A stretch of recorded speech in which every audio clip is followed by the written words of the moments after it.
with us, Father God, and be with us as we go throughout this day. Lead, guide, and direct us. Forgive us where we fail thee. In Jesus' name, amen. Thank you, Linda. Next, can we please have a member of the election committee? We are moving on to the installation of Lloyd Buffalo.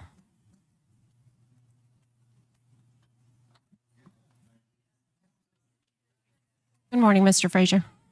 Good morning. Is it on? Yes. Okay. Good morning, Lloyd. Okay, I know you've done this several times. My pleasure to do it again, and I know it's hard, and I know you can't memorize it, so I will slow down. Okay, you take the oath of office. I do solemnly swear that I believe and support the policies of the Quapaw tribe, Quapaw Nation of Oklahoma, and the laws of this tribe. I further solemnly swear that I will work diligently toward the goals and objectives of the nation, and heretofore commit myself fully to the responsibilities of this position for the purpose of which it was established. You are now officially sworn in, Lloyd. Congratulations.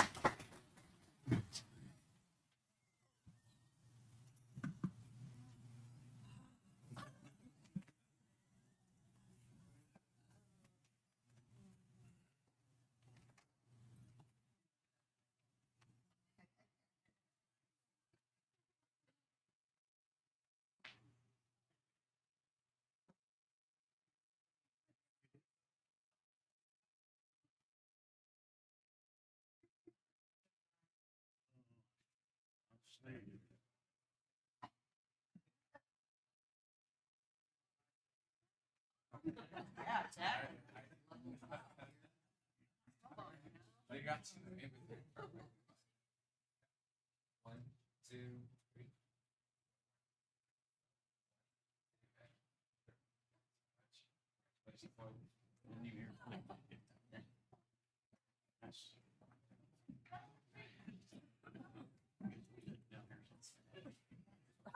Find your name. Put the guide on that hand.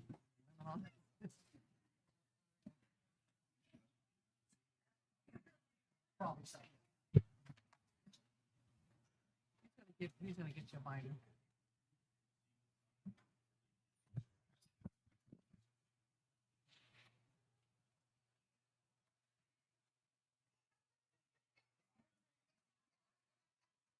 Okay, Miss Secretary Supernaw, can you please do roll call?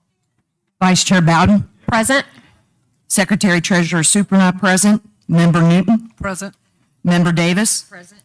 Member Mercer, Member Buffalo. Present. Quorum is declared. Thank you.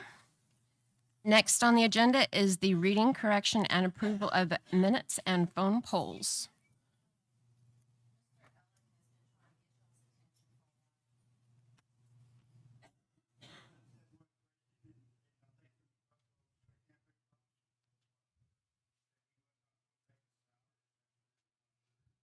Can we wait until open forum on that? And let's get through the agenda. We'll get through it real quick.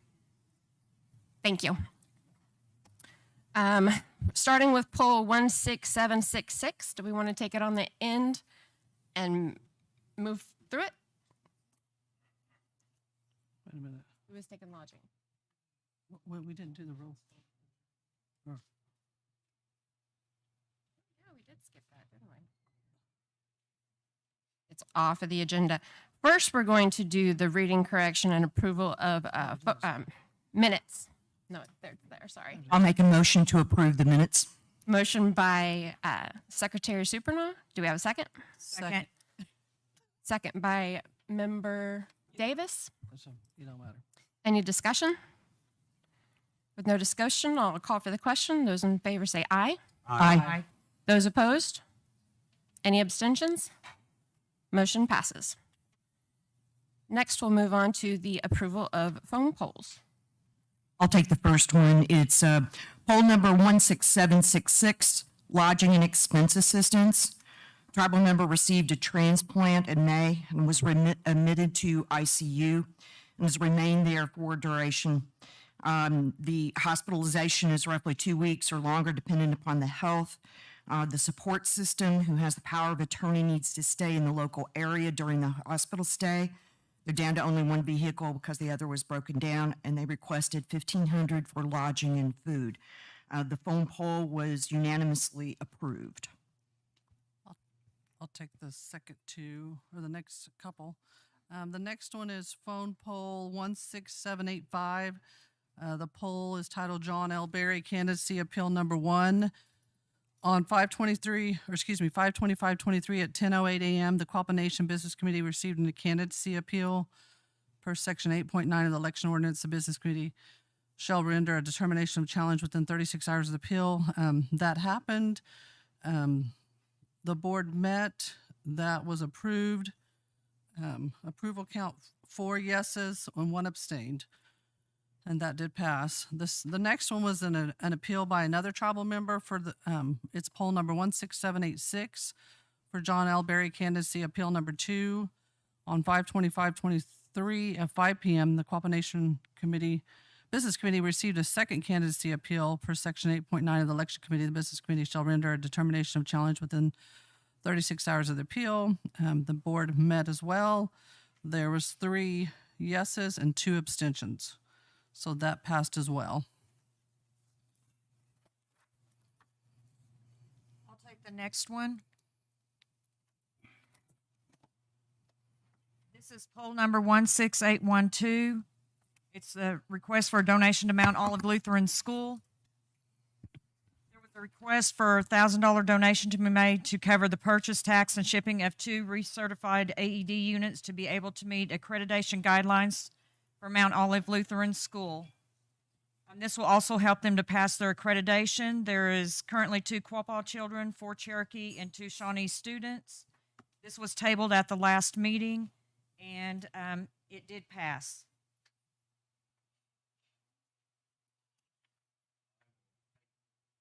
I'll take the next one. It is poll number 16900, concerns Indian Housing Plan for fiscal year 2023. And its regulations that states that the Quapaw Nation is to annually submit this plan and performance objectives relating to the goals and objectives of the 5-year Indian Housing Plan. And it was approved. And then the last poll we have is poll 16936. It was a resolution to remove all previous representatives and alternates and to appoint Linda Davis as the representative and Michelle Newton as the alternate representative to the Native Tribal Health System Governing Board. There were 2 abstentions, and it was approved. We have a motion to approve the phone polls. Motion to approve. Motion by Ms. Supernaw. Do we have a second? Second. Second by Member Newton. Any discussion? No discussion. I'll call for the question. Those in favor say aye. Aye. Aye. Those opposed? Any abstentions? Abstain. 1 abstention. Motion passes. Yes.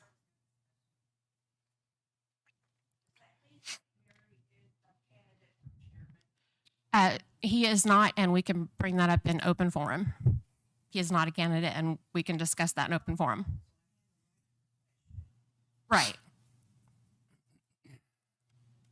No, he is not a candidate. There were 2 challenges, and both of those challenges were upheld.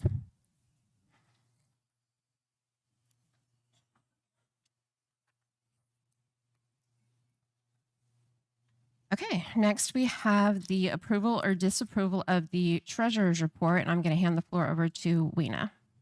I'm going to give an update on some of the casino financials. I think it's been a couple of months. As far as Saracen is concerned, it's the only one that has the May results. The downstream and Quapaw Casino May results won't come out until next week.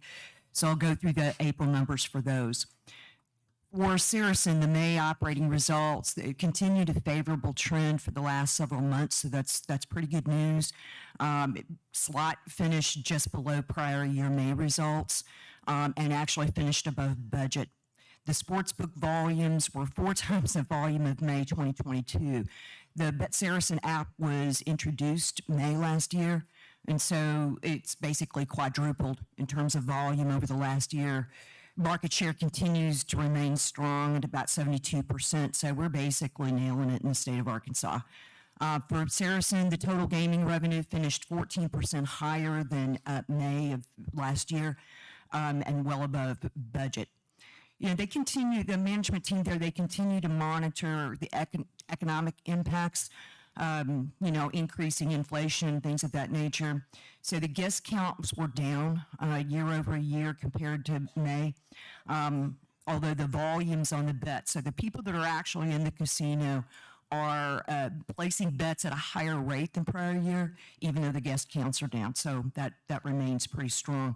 In the coming months, they'll complete the planning, design, and coordination for all the planned development at Saracen, including the renovations and remediation of the existing facilities. So another phase of the pre-construction work may begin in the coming months. So we'll meet with them later this month and go through those in great detail.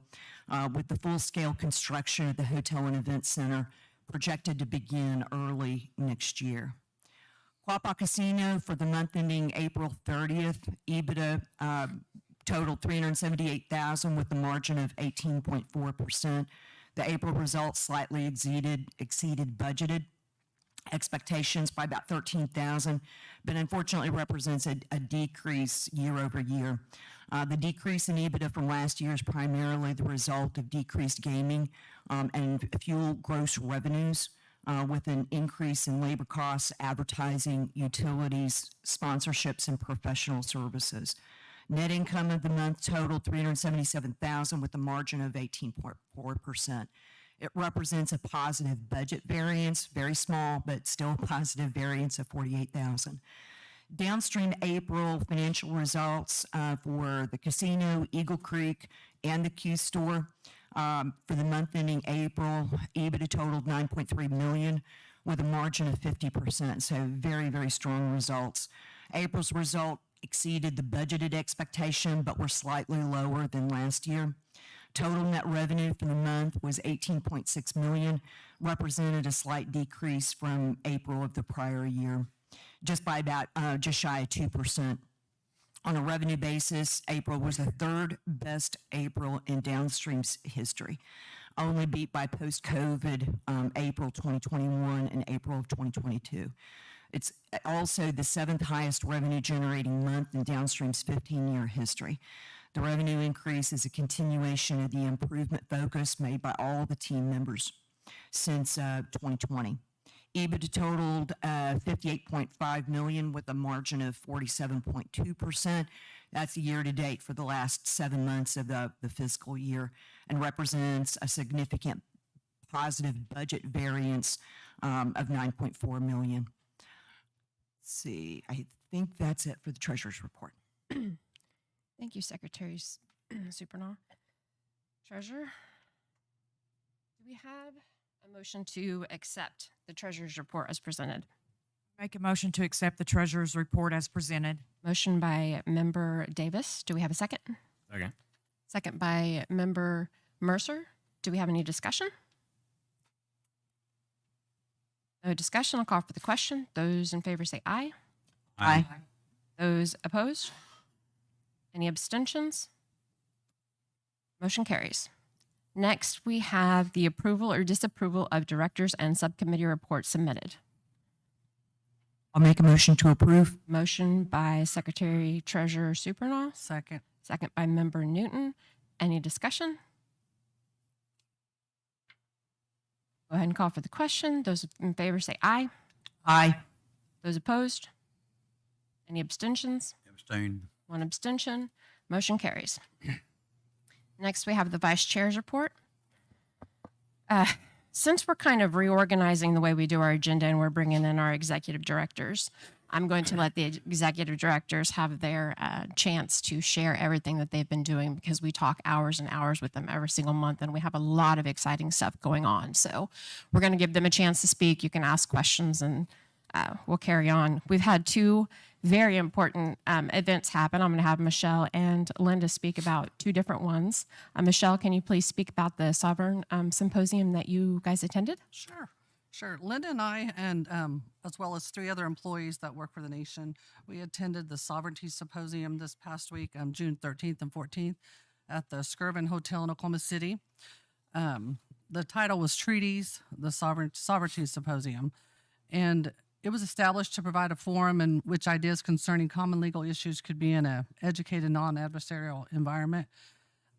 It was a beautiful facility. I think they did a great job. I think Linda would agree.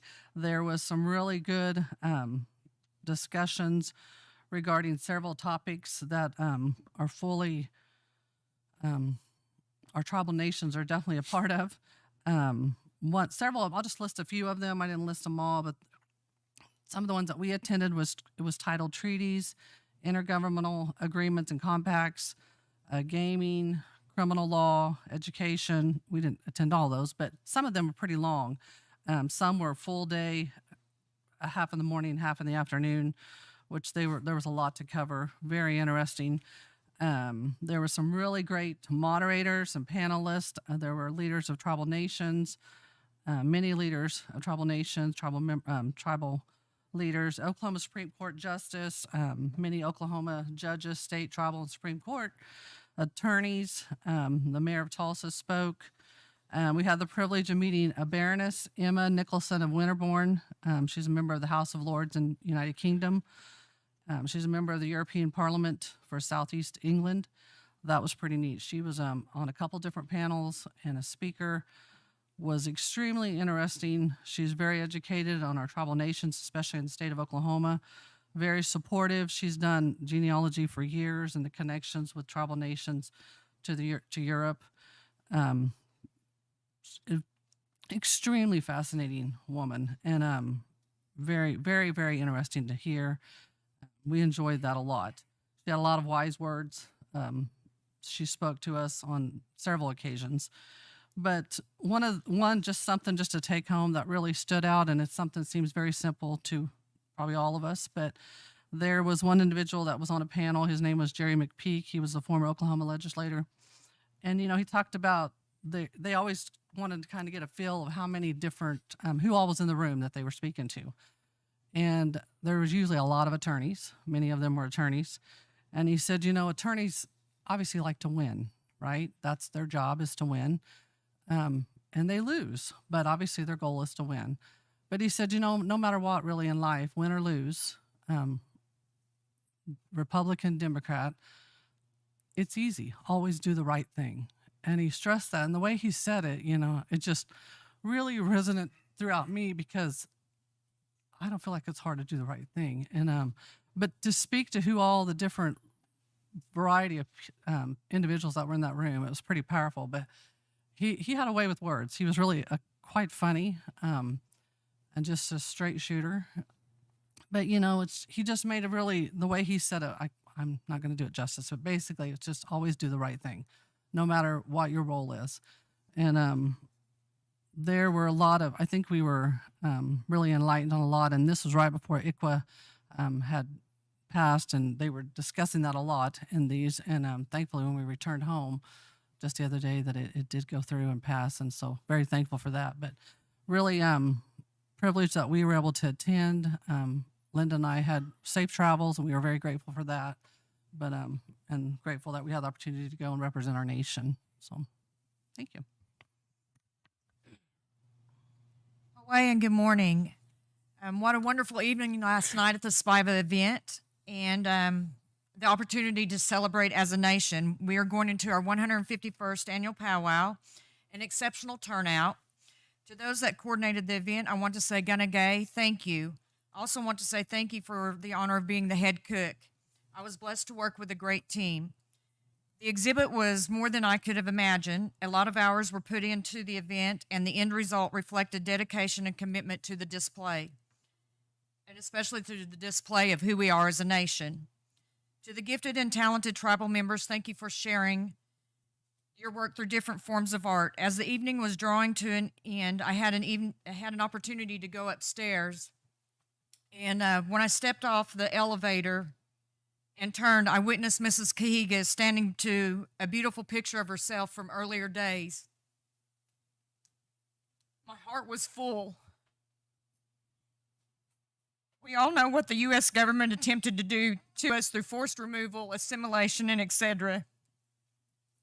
But I will say this, what the government did not take into consideration is we are resilient.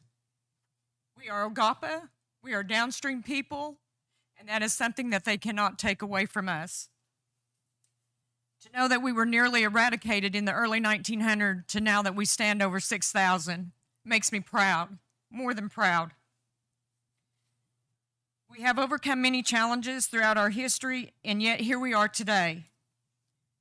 Again, I say we will continue to overcome those challenges and adapt because that is who we are. Again, we are downstream people. The exhibit not only displayed our past, but our present. I can only be filled with hope as a nation we move forward and look to our bright future. The exhibit will run through July 29th, and I hope that, especially during powwow, I hope those that travel in take advantage of going to see the exhibit. Again, thank you to all the parties that were involved to make that happen, and you guys did a great job, and again, I'm proud to be Quapaw. Gonna gay. Thank you, Member Newton and Member Davis, for giving that update. Next on the agenda, we have our accounting report from Eric Boone, our Chief Financial Officer for the nation. Morning. Good morning. Good morning, everyone. May, the general fund received a revenue of $4.4 million, bringing our total for the year to $20.8 million. Actual expenses in May were $2.6 million, bringing our total for the year to $20.2 million. The tribal member health benefit, May expenses were $427,000, bringing our total for the year to $3.5 million. Social services expenses in May, $196,000, bringing our total for the year to $2.1 million. And education expenses in May was $79,000, bringing our total for the year to $712,000. At the end of May, we completed our fiscal year 2022 financial audit. We once again received an unqualified opinion, which is the best opinion that you can receive, with no reportable findings. Our CCDF department last week helped with Camp Quapaw. I know the kids were around here a couple days, and it was a good turnout. It was a great event. I know they had fun.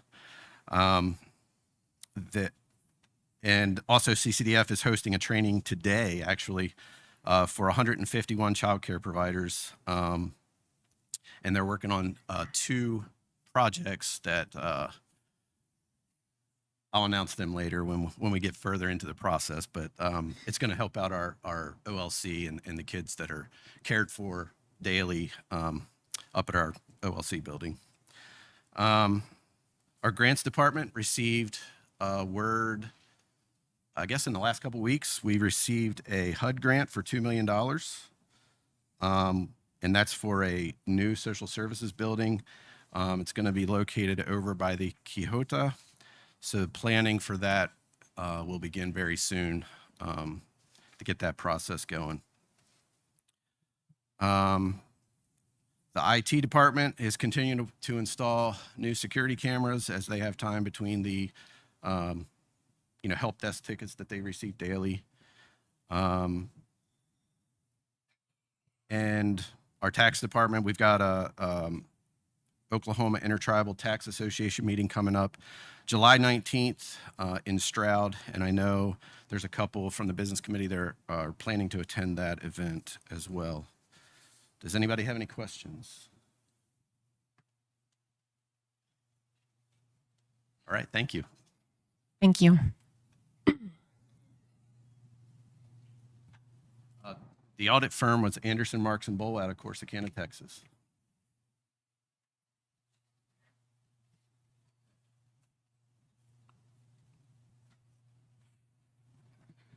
Okay, next on the agenda, we have subcommittee reports. Do we have any subcommittees here today that would like to report? We have the election committee. Mr. Frank Frazier.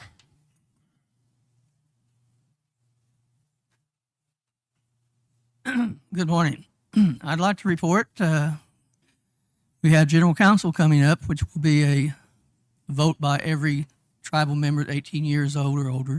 Do not have to be registered voters to vote there. But we will have two important votes coming up in July. Excuse me. July the 8th, we will have our recall election for the chairman's position, which we have 3 people running for that.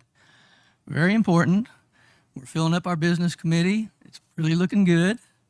Then on July 22nd, we have our annual election, and it'll be a big one. We have the vice chair's position up, and we have 6 people running for that position. We have 3 members' seats up, where we have 8 candidates running for that position. Also along at that time, we will have the 16 amendment votes to, it's going to be working on our Constitution. Those will be provided, and it's very important for this vote that everybody take their time, make good decisions, because this is going to affect the future of our tribe.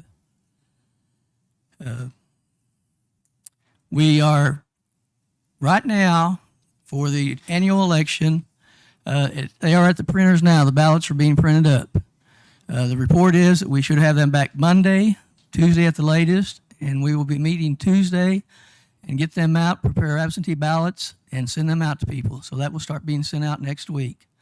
And I encourage everybody, let's participate in these votes. Our last election, you know, we have over 1,600 registered voters, and our participation level was below 20%. I think we actually had more absentee votes come in than we had people that live in the area walk in and vote for our elections.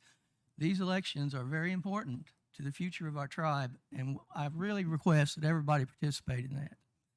And that is my official report. Agree. Thank you. Anybody have any questions for Frank? Okay, you're clear. Oh, wait. Go ahead. To be honest, I haven't figured that out. I mean, we got over, like I said, we have over 16,000 members. I would assume out of those 16,000, We're nearing Or 6,000 tribal members, but that's 6,000 all tribal members. ages. And 1,600, you said? I could pull yeah, up we the have photo if I had 1,600 to. registered voters, but I haven't done the percentages. It sounds like it's dropping. Yeah. I did the percentages several years ago, and it's dropping. And we do have a lot of people. We do have a lot of people that are old enough to become registered voters, and for some reason they haven't done that. It's a very It'd be easy nice to process. remove that and make it an automatic thing, but yeah. Yes. It's one of those amendments that's coming up, so pay attention. It'd be a good thing to remove it and let it be Yeah. automatic. Once you turn 18, you can roll in and vote. So, Any more questions that I would hopefully be able to answer? all right. Thank you, Okay. Mr. Frazier. Do we have any other subcommittees? Miss Grace Good Eagle, would you like us to bring you a microphone? Okay.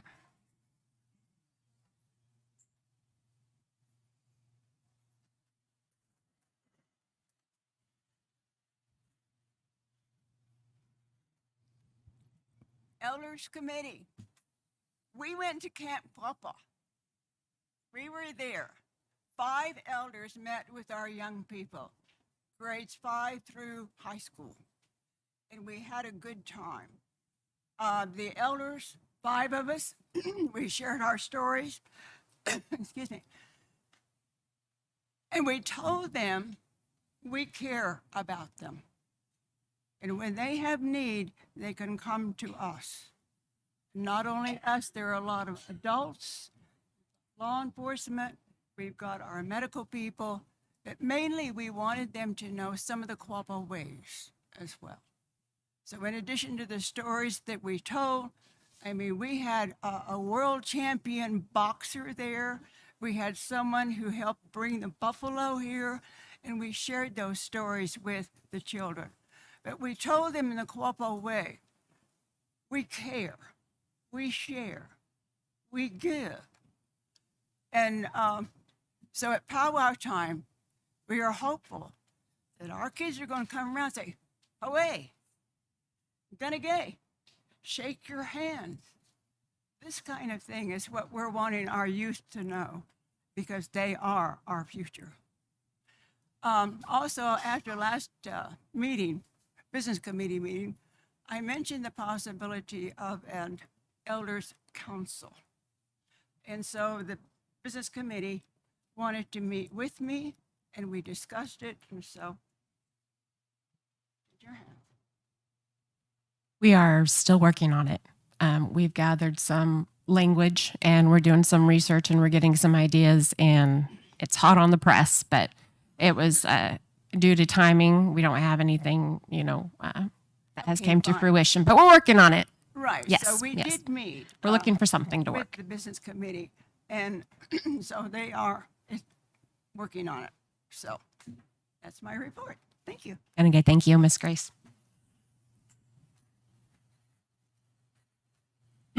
Constitution Committee, we've got Roman Quijega. Yes, good morning. Morning. Couple of things just to piggyback off of what Grace had talked about. Just want everybody to know the Constitution Committee is considering something also, and we could also use your feedback on this, is that we would like to include the Elders Council in some way as a part of our governing committee. Not sure in the same seat, not sure how that's going to work, but we think we need that. We need more of our elders' voices sitting up here. This Monday, the Constitution Committee is going to have an open meeting here in this room. Potluck starts at 6 o'clock. The meeting starts at 6:30. This is going to be an open discussion. Anybody can attend, and what we'd like to do is start formulating some questions to get on a survey. We found that we need another survey. Our tribal environment has changed since the last time we submitted a survey, and we found that a lot of opinions have changed. So we would like to get another survey out there, collect more information, see if we're still on point with what we're doing, and start getting those things in another round of amendments. And this is focused around responsibilities of our business committee and responsibilities of our general council, our Indian council. So please come out, and if nothing else, just to listen. But it will be virtual also. We'll have that type of participation available. The goal is to have this. I'm going to commit us to by July 4th. We haven't set a date, so step in here. I'm going to go ahead and commit us to having that survey ready by July 4th, so that people could have a hard copy at General Council, as well as a virtual participation. After July 4th, we're going to have at least one virtual session for Q&A about these upcoming amendments. If you haven't been a part of the process, or if you haven't been listening about what these amendments are and what they mean, we're going to do our best to be available for you to answer any questions. We can no longer change the language in them, but we could tell you what the ramifications are for keeping the language the same or changing the language. And we'll do our best to answer those questions for everybody. That's all I have. Thank you. Are there any questions for Roman?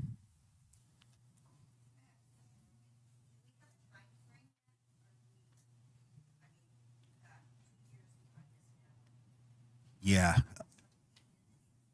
So our original thought was that this is a 4 or 5 year process to continue to engage our tribal members. Our previous efforts at this, there was no involvement from us, right? It was told, like, here's what other tribes are doing, here's what we think we should have. And that was shot down immediately, right? So we were trying to provide as many efforts as possible to hear you and listen and incorporate what you would like for our nation. And that sets us on that 4 to 5 year process, and we're still in line with that. There are some efforts that are coming forward. There's a couple of items on the agenda today that are going to help us in that efforts. Oh, one more thing about the report. There is a RFP for a full-time position, somebody to assist the Constitution Committee in a lot more direct efforts where we all have jobs, right? We could only commit jobs and families. We can only commit what we have outside of our regular lives, and it's a lot. What's happening is a lot. So we're still on pace. We think that this could happen 2025, July 2025. We're anticipating that this could we could see a draft and we could be voting on a draft constitution.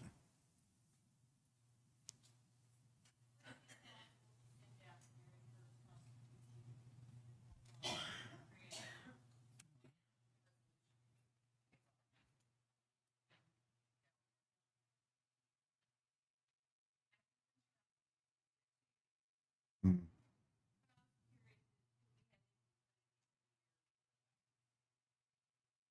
Yes, yes, we can. We can make a link available to the electronic side, and we could print the current version of the governing resolution with the rest of the surveys. Any more questions for the Constitution Committee? Oh, Miss Barbara.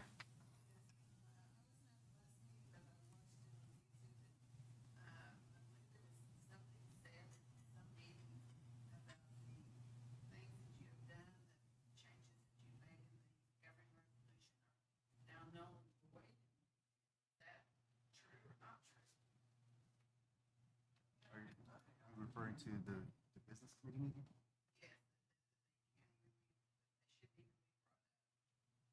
Okay. Barbara asked, she said she watched the meeting last month, the recording. How do I answer this? It was last month. There was a comment that was brought up about the properness of the procedure that we're following, and we have been able to meet the business committee, election committee, and constitution committee, and we've reviewed our process, and we're all in agreement that we are still continuing forward because we are in line with our governing process. Thank you. Oh, one more.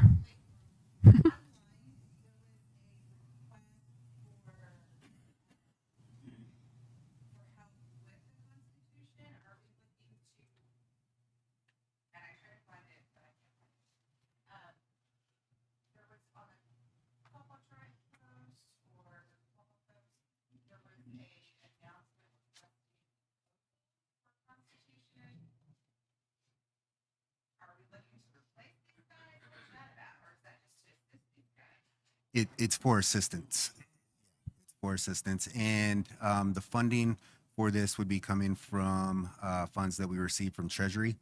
So it's not going to be affecting or taking away from our current budget, but it will be. It's what's going to keep us on pace with our current time frame.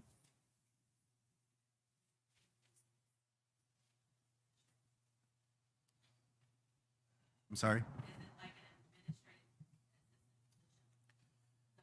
A little more involved than an administrative assistant, but not quite 100% a legal position. So it's in the It'd be more like a staff yeah. style position. Yeah, and that explains it. Okay. Yeah, no problem. Thank you. Are there any more questions for the Constitution Committee? All right. Are there any more subcommittees that would like to report today? Good morning. Hello, I'm Sarah with the Emergency Financial Assistance Committee, and in the month of May, we had 20 requests that were approved. 3 of them were processed, but waiting further documentation, usually like an extra quote or something, and 1 was ineligible or couldn't come up. And then I was going to say something about the Constitution thing. We were in the same boat many years ago, and it was hard because we were just the committee, we were volunteering, and we had to have a person to come on board to make everything happen right, because it's almost impossible just even as a committee, and so I'm glad you guys are getting that assistance. So anyway, Any more questions? All right. Thank you, guys. Thank you.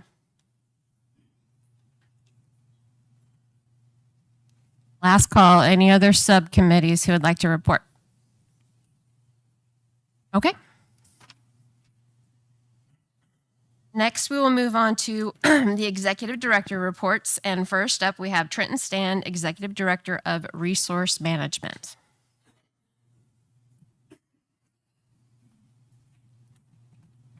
Good morning. Morning. See if I can find this down. I know there's a couple stopwatches out there.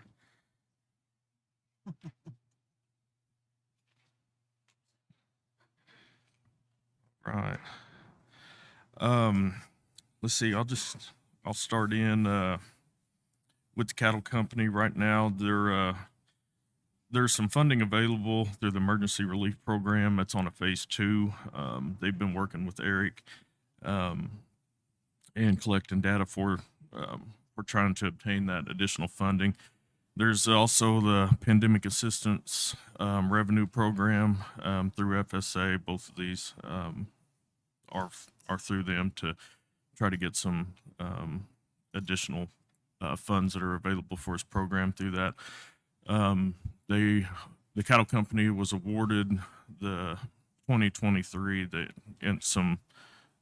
2023 contract for NRCS was approved, which provided small amount of funds, but it was beneficial to help food sovereignty. They were able to get a high tunnel out of it. Mitch and them was able to get some additional fencing built. Up and around downstream, buffalo are still having a few calves. It's their time of the year for that. The feed yard, we're down a little bit. Numbers over there, grass is green. The cattle markets, there's fewer of them right now. That's why the calf prices are so high. However, the feed yard has made its money back to date on the silage. So any further feeding out of that will be a profit going forward. They're working with also kind of between QSA, trying to help out the Wyandotte Fire Department with some, if you go down east of Twin Bridges, the new fire department you can see is kind of washed out, just new construction. They need some backfill around there, and they had planned to help provide with a couple of his mounds that we haven't removed out of there, help provide them to kind of finish off that project.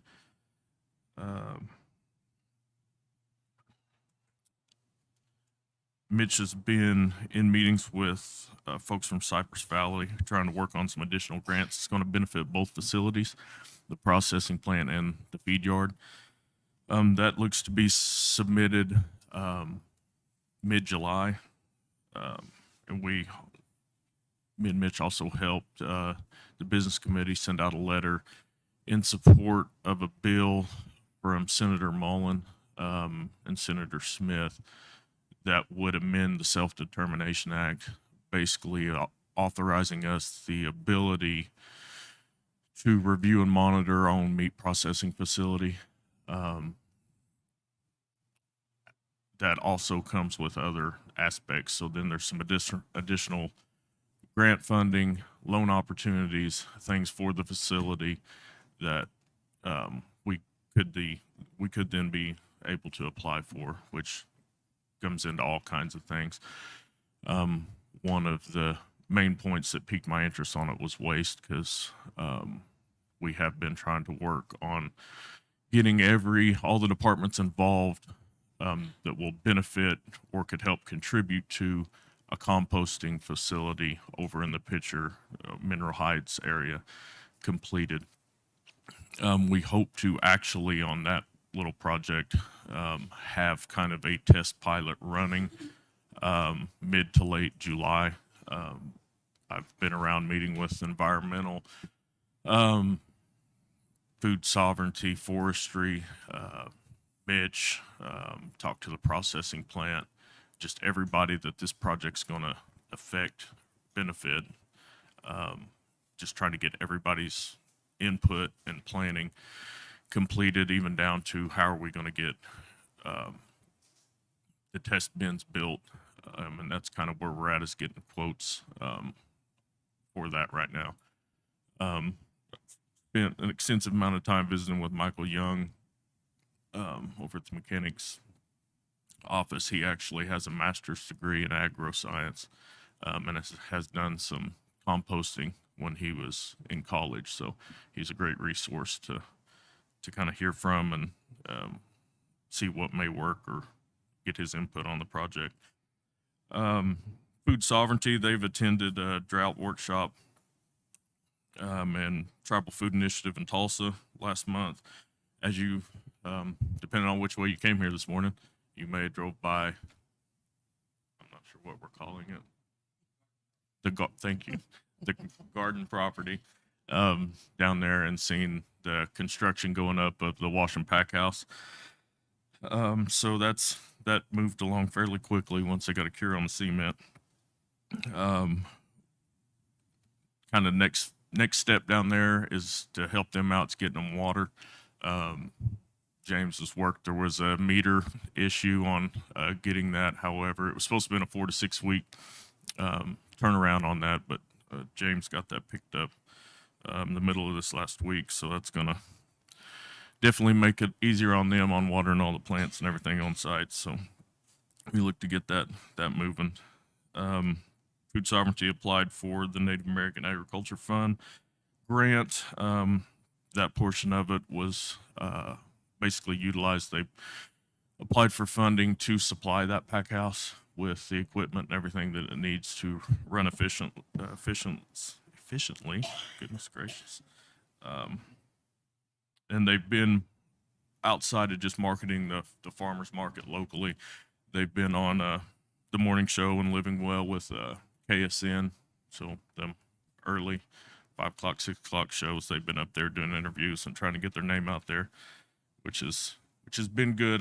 This last Friday, when I went over and checked on the farmers market, they only had one booth open for somebody that just didn't show up.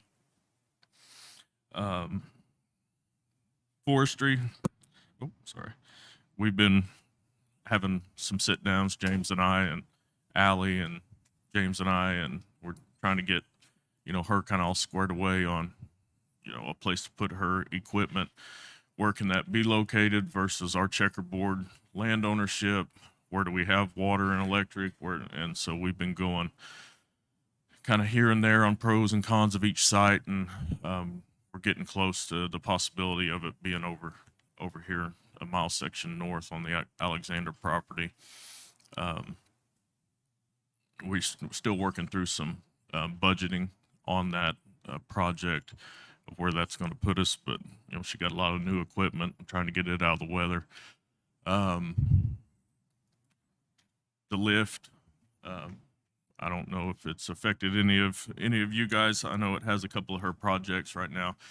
Her lift truck is being serviced. However, there are 3. It was under warranty, but there's only 3 service providers for that in the United States. One's in Oregon, one's in Florida, which I volunteered for, but I didn't get to go down there. So Michael Young ended up taking it to Texas. So it's down there getting worked on, hopefully to get her back working as efficiently and safely as she can. Basically, there's a track breakdown on the lift itself, and that's what they're replacing. The realty office, that's kind of my same old grind, not anymore, but all the leasing compliance and stuff that they're doing. They've worked on getting at least the town lots down there bailed for a better perception when you drive through. But it is an ongoing issue, and I'll touch on that a little bit too, because there's a large misconception that the business committee or the tribe has the town of Quapaw, or at least the west half, south or west of Quapaw Street. But that's owned by individuals, just as you own your property. So they're not subject to city ordinances of the town because it's ours. It's under trust. It's in trust status. So the town's jurisdiction doesn't necessarily apply. However, if there is a lease on that property that comes through the realty office, and anybody over there living, we obtain a lease for. Our lease makes them subject to all the ordinances and things of the city of Quapaw. We incorporate that for some consistency for the fire, or for the marshals and everybody anyways, fire and EMS. However, not every lot is leased. And so that's why we have the grown-up spots and things look a little different. But I just wanted to get that out there because I realized that's, it's not land ownership on the trust and restricted side is not common knowledge, but that's kind of where that one stands. Next week, Realty is having ICC, Indian Enterprises, here to give the staff some legal land description training. Is through COVID, hadn't really had a whole lot of training updates, refreshers. This is, a good class to attend because not all our descriptions are Southwest. There's meets and bounds to it, and understanding those is beneficial. So there was a survey meeting that was, it's next week. There's June. There,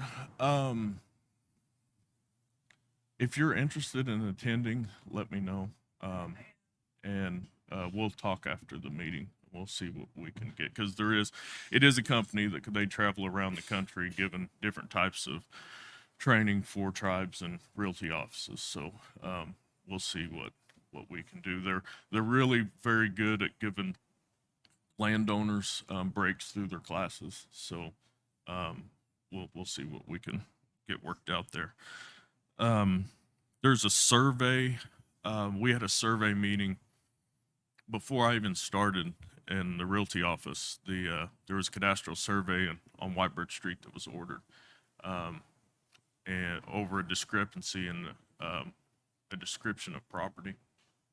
So we basically got some quotes together, contacted a surveyor, got a sit down with the surveyor to try to figure out kind of what's going on. We have a acreage discrepancy. We know TAM's documents may not be correct. So they kind of got the ball rolling on that project, which is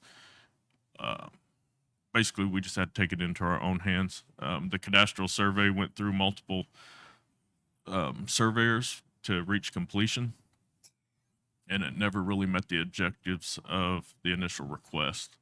However, it was holding up the elderly housing fee to trust, pipeline negotiations. There was multiple properties that was hindered by that and not being completed. So we had to, for the greater good, let that go through, basically go back and fix it ourselves. So that's what they're in the works on right now. The environmental office, get to that. Kind of the big ticket item right now is there's some work plans submitted in a budget for remediation in Kansas. It looks to hopefully, I've been kind of up and down on it, sitting in, listening to government agencies talk. I never get too hopeful on things moving very quickly, because we're removing ourselves from Region 6 work here in Oklahoma and going into Region 7 in Kansas. And it's night and day, and they don't talk amongst themselves, which is amazing because they're still EPA. But so we basically had to inform them everything that we do with Region 6 and kind of hold their hand through where this, how we've made this work in Oklahoma.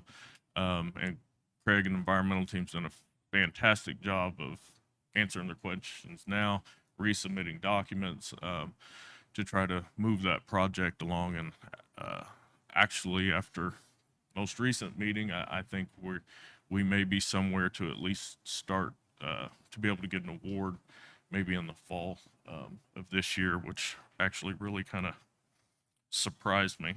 Like I said, because I come from having to deal with the BIA, so it's usually a lot slower over there. But I think food sovereignty also, if it's not up yet, it should be here soon. The online form for the food distribution that'll go live in this fall as well. So keep your eyes open on that. We'll try to get information out there as soon as we can. Mitch has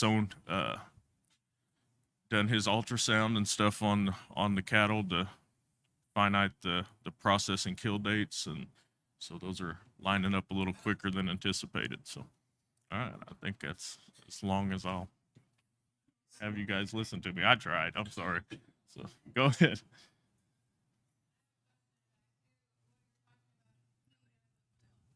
Mm-hmm.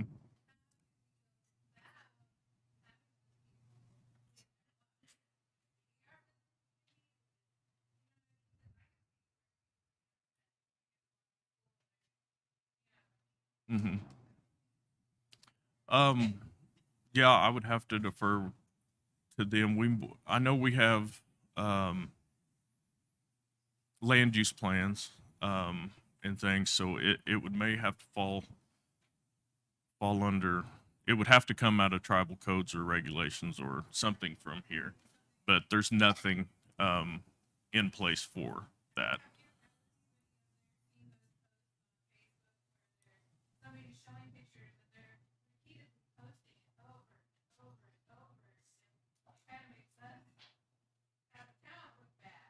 Right. Right. Well, housing itself is, in the town of Quapaw, is an issue. I don't want you guys to also, by giving you all that information, I don't want you to think that we're not, or the business committee is not trying to move towards getting that an answer or resolved. We've recently obtained some interest in 4th Street South, Quapaw Street West, in that property.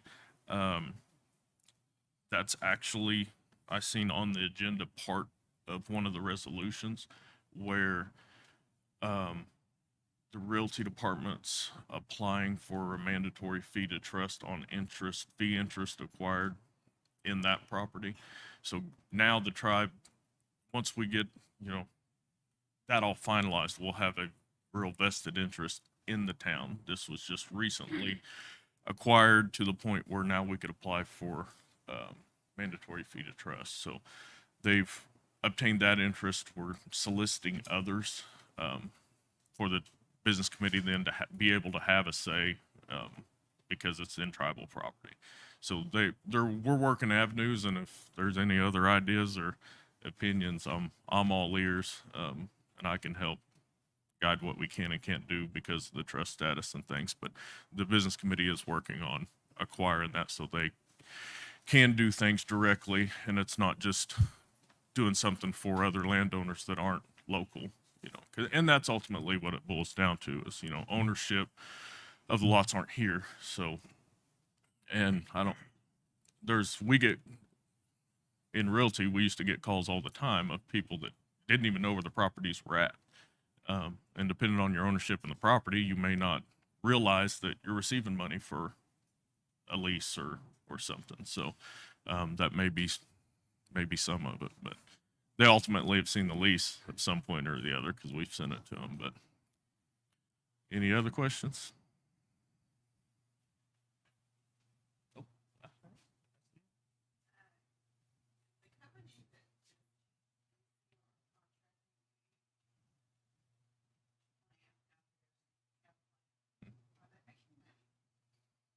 You follow up with that. May, first profitable month since they've been out there, correct? It's turning the right way. That's something. Me coming into this position, I was just like everybody, all of you in here, you hear things and not sure about things. Um, but after going out, visiting with Wade, seeing kind of changes he's made since he's been back, and efforts to try to ramp up business, staff skill, management, retention of those skills has really helped, because my understanding on a lot of issues early on was, errors in labeling eats into your profit if you got to change it. There were just this. It's a skill set, and I like probably many of you in here. I've butchered, processed everything that's flown, swam, walked around my entire life, but I can't go over there and run the butcher line for him tomorrow. So it is a skill set that that has to be managed, maintained, and helped along the way, and they've kind of solidified that from what I can see. So I hope for it to continue down a positive path. And last month shown that the initial, I think my initial first month of reporting, or it may have been last month, I'd mentioned where Wade was he was keeping track of goals, records set, things like that. I'd mentioned because they had set some the month before, and so May being profitable just further shows that they're on that on that track of being efficient.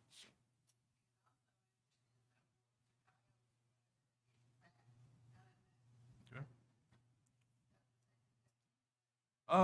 So if, as my understanding is, early on you used to be able to sell a hide.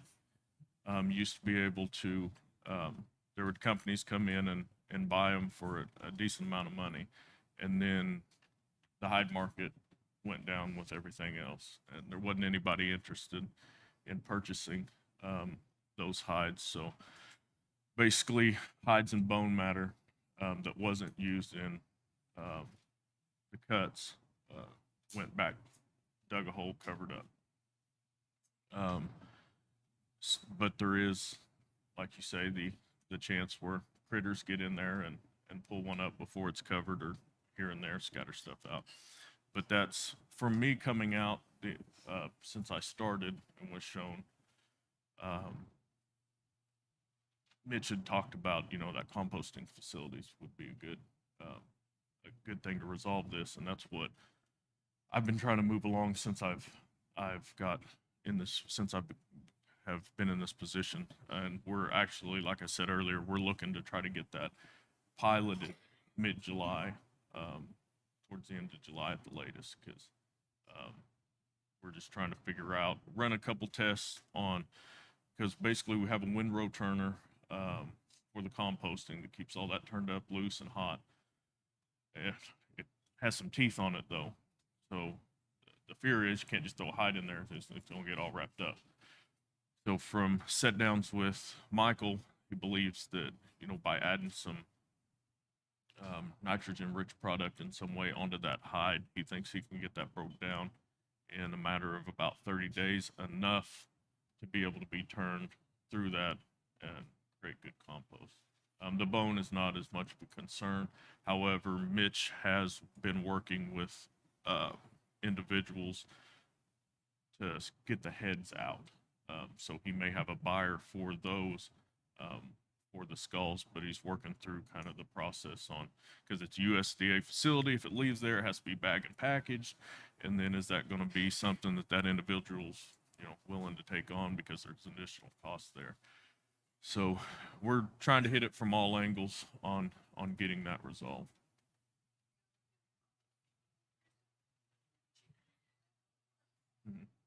Yeah, well, and so composting is going to take over the processing plant. It's going to help them, help Mitch, the feed yard, all the wood debris and things from forestry.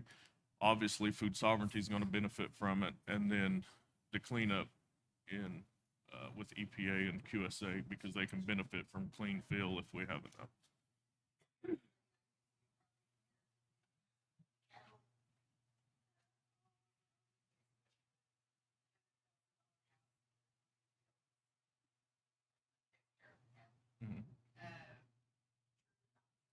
So, I don't recall the figure for the ranch house.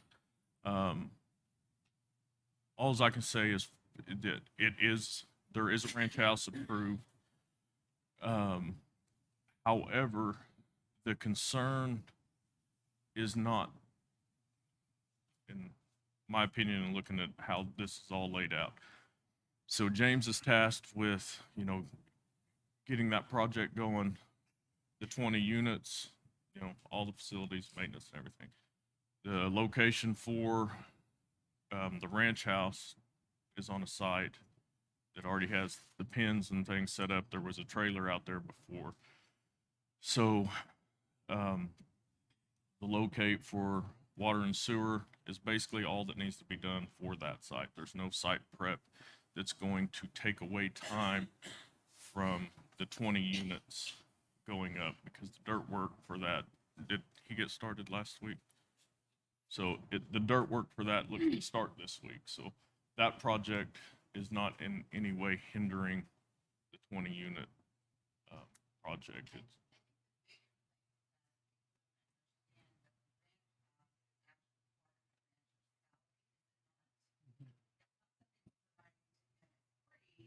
Housing is part of compensation, and it is standard to do this type of situation with this industry. So we're trying to, yes, we're trying to retain good people and make sure that all of our livestock and everything is taken care of. And in order to do that, you need somebody on site, and that is what we're doing. So, Yeah. Thank you. It's not their house, it's our house, but Right. Okay.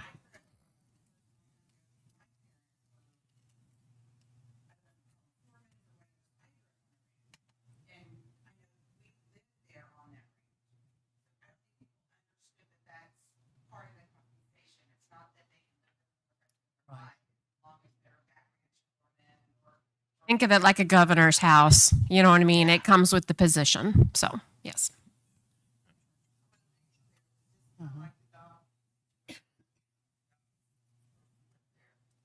Oh.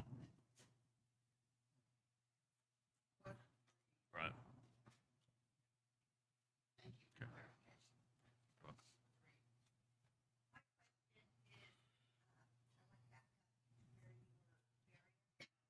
Mhm.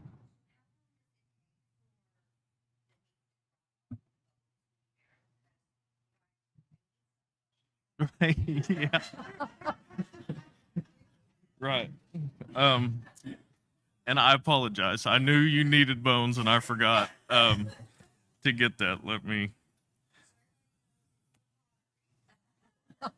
Yeah. What are you doing with those bones?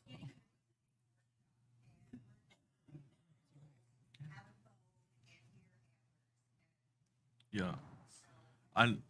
Right, yeah. And Mitch and I had talked about that. I know a couple times, so all exclamation point my note here, circling it, and I'll get back to Be you. here next time, Mitch. It's gonna bring you lots of bones.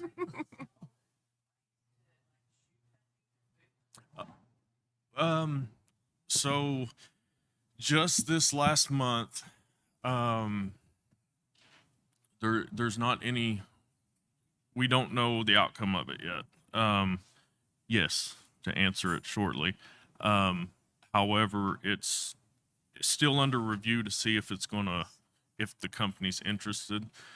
Cypress Valley had shipped 3 pallets of hides for a company that makes shoes to run some tests on. So everybody understands the concern and the appearance and of the waste over there. And so it seems like everybody I've went around to has had an idea or a process or something that they're trying to ram home to make that not just a landfill type things, which that's how some of them are disposing in other places. They just take them to the landfill. Yeah.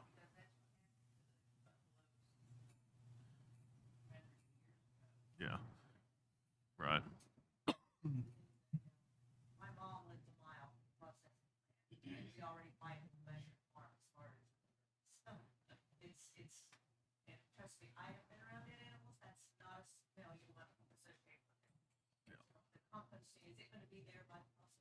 No, it's in picture where nobody's at. Or very few people, I guess. So, all right. Yep. All right. Are there any more questions for Trenton? Well, thank you very much. You and your crew do an amazing job, and you've taken on quite a bit. So we appreciate you. Next, we have James Dawson. He is the Executive Director of the Quapaw Facilities Authority. Good morning, Mr. Dawson. Good morning. I'm going to try to make mine shorter than Trenton's. So,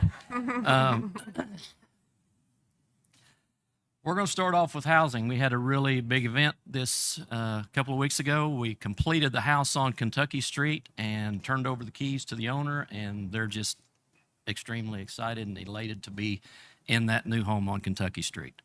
So that was a big thing for the Quapaw Nation, and it was big for them as well. Currently with our elder housing, all of the housing units are occupied. Last month we had 4 on the waiting list. Now we have 5 on the waiting list. If you've been, excuse me, over by elder housing and where our DV homes are going up, the tiny homes, the office walls are standing and the roof is on. Hopefully, we're hoping to have that completely in the dry this next week, and they'll be standing the walls for the actual tiny homes this week as well.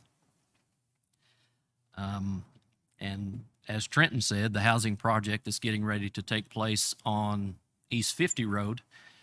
We're going to start dirt work out there this week. So it won't be too long before you'll see 20 homes as you're coming to the powwow grounds out this way all the time. That'll be a big project. Our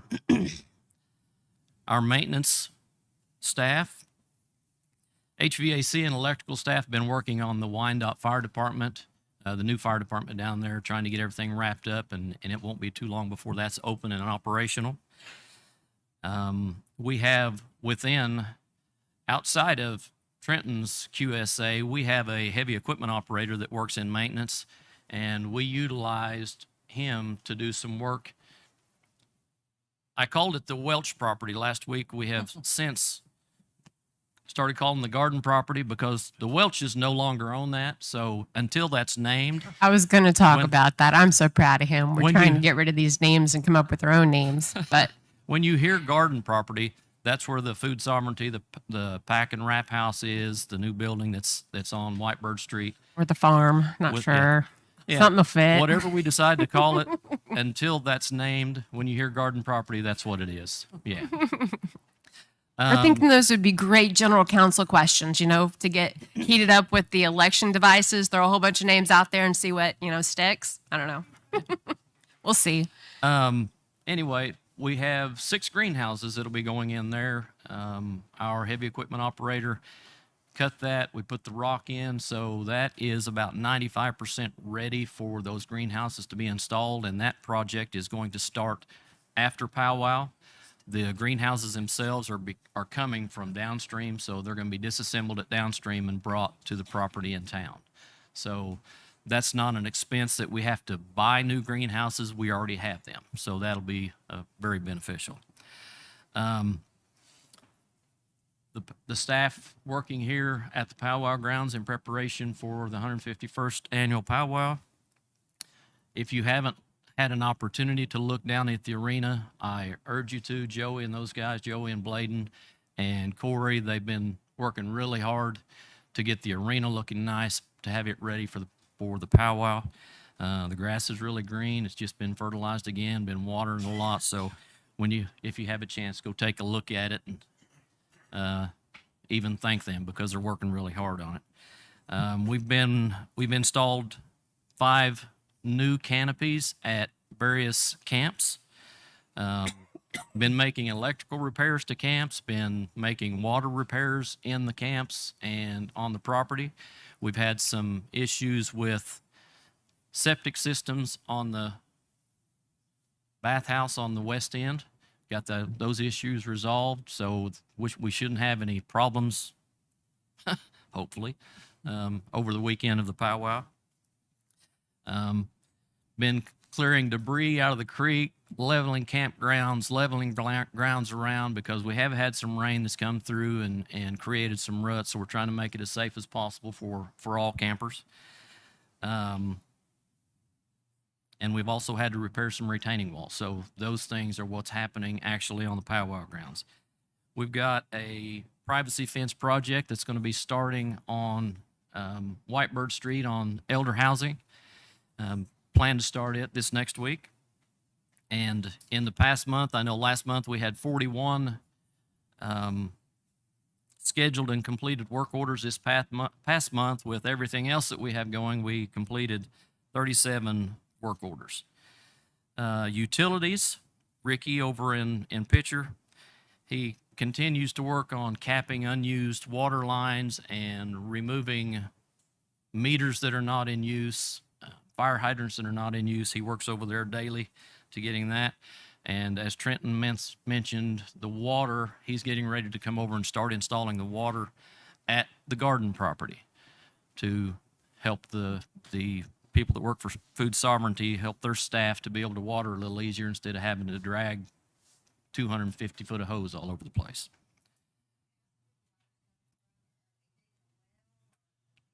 We're going to connect to city water. City water, we won't be charged for sewer. We'll just be charged the water service. I know they normally connect that to their water bill, but since we're actually out of the city limits, they don't provide sewer service to you if you're out of the city limits, but we can get water.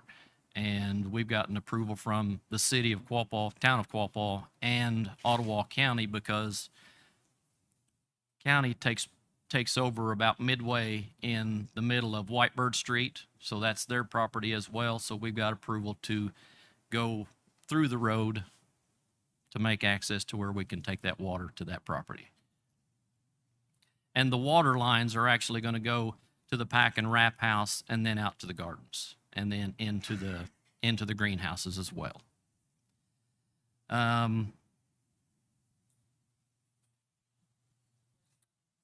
Yes.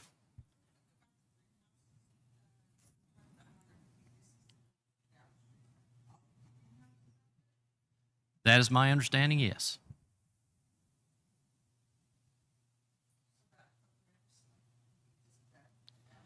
Well, from what I understand, they're not utilized any longer. So that's why we're bringing them in town so they can be utilized.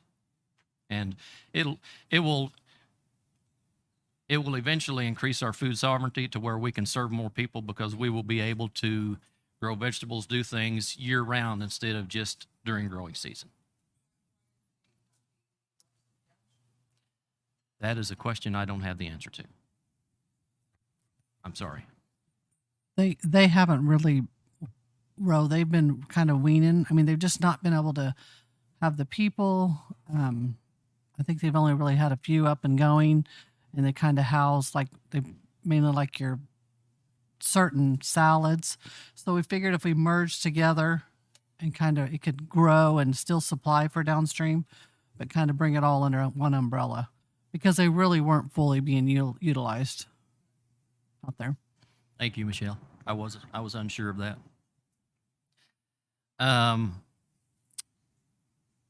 The admin drainage project that we talked about last month, work on that project will start July 17th. That project will consist of all of we won't be able to stop all the water because you have natural water that's going to come when it rains.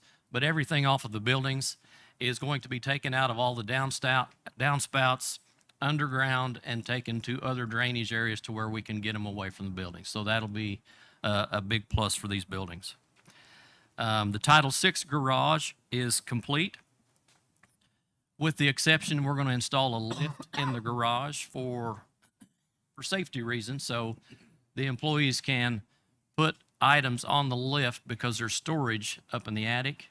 They can put items on the lift rather than have to carry items up the ladder. So that will be installed the last week of June. We talked about the pack and wrap house. It's going to be completed as far as erection of the building June 20th. If you've gone by, it's just almost completely finished right now, and it looks really nice. The splash pad and the OLC playground, we're still waiting right now for final design and budget numbers, and we're expecting to get those anytime to where we know budget-wise where that will fall. And we have ordered materials. We talked about this last month. We've ordered materials for the OLC walkway. We're actually looking for construction to begin on that early in July. That's all I have. Any questions? Yes, ma'am.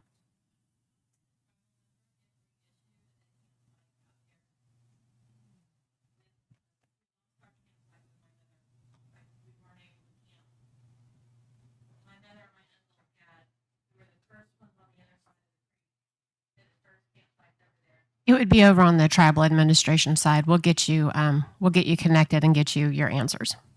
Yeah.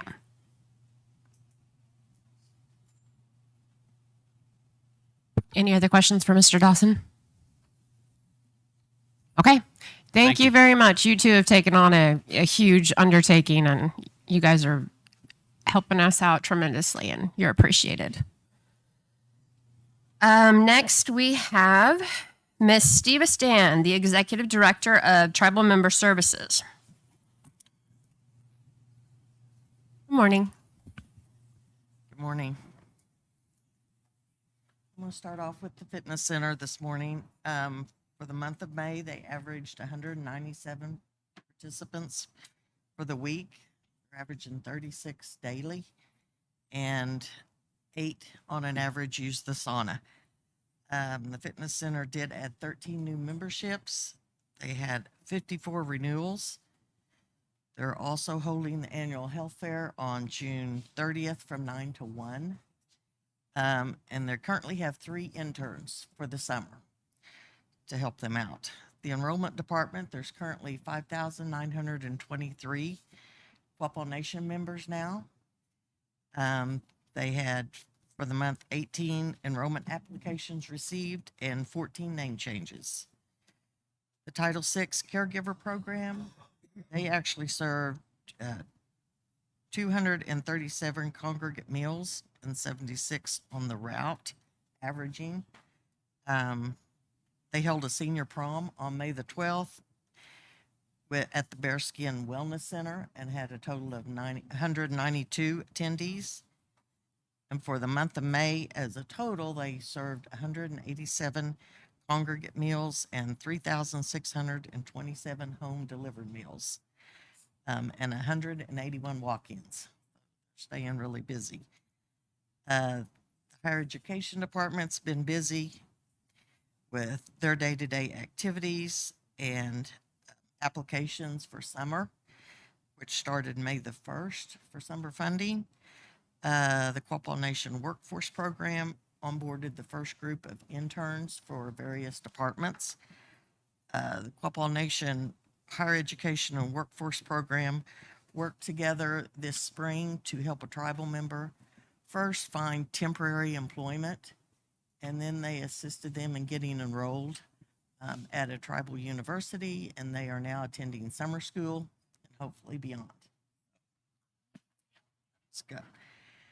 The Family Services Department, the DV unit, now Stacy Holcomb has taken the new DV lead and senior advocate position. We have filled the other 2 positions, sexual assault with Clarissa Allen, and Maricela Long is the new DV advocate. Leslie Rennie is the new child advocate, so they are all fully staffed. And as James said, the tiny homes are under construction, and we have walls and a roof now, so, which is Linda's child, so to speak, and started out, so it's a blessing to see that, those walls going up. On the ICW side, we have now made Ashley O'Brien the lead ICW caseworker, and then we have Crystal Lawrence. So That way she's going to handle and work on the grants and stuff on the ICW side, because we are really looking to try to find more assistance through grant funding and stuff for the ICW side.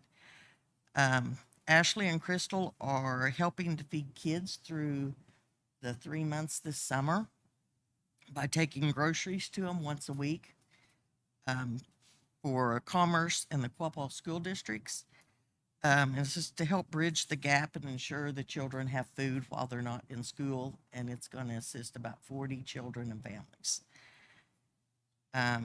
The Native Connections Youth Program had about 100 attendees attend the Cultural Prevention Powwow.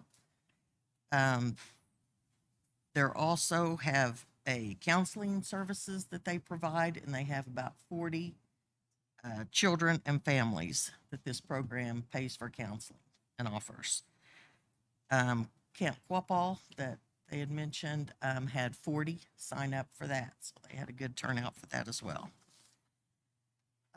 Susan Holland under Family Services, she handles the emergency assistance. It's direct employment, general assistance, and burial. And I'm not sure a lot of people realize and are aware of that, so we're trying to get the word out and trying to market that better. It can help supplement people's income and assist them with job searches. It also, if you do get a job, it can also help with gas, clothing for your new position and other items. She can assist also with income for those who are waiting to be on disability. And it can also assist if you lose your home to a natural disaster or fire. And there's also burial assistance, which is separate from our social service burial assistance. So you can always call over there. The situation, like say your house catches on fire, you have to utilize her first for any other. So if the Red Cross comes, you have to utilize them first, or they won't be able to assist if you've already used services from somebody else. Steva, could I just add one thing in on the burial assistance, just for a quick clarification?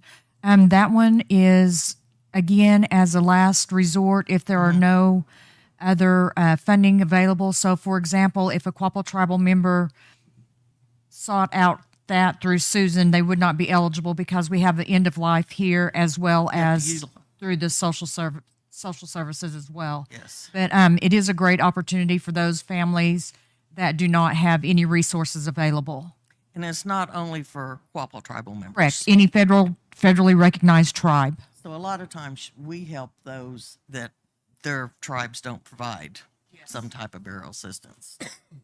So, social services, they assisted with income for one burial this month and assisted one veteran. They had 1,150 utilities that they paid for 64 and under. They paid 264 utilities for 65 and over, and 12 applications for unmet needs, and 16 for school clothing, and 1 end of life. OLC, which is currently fully staffed, but they're also full in the classrooms.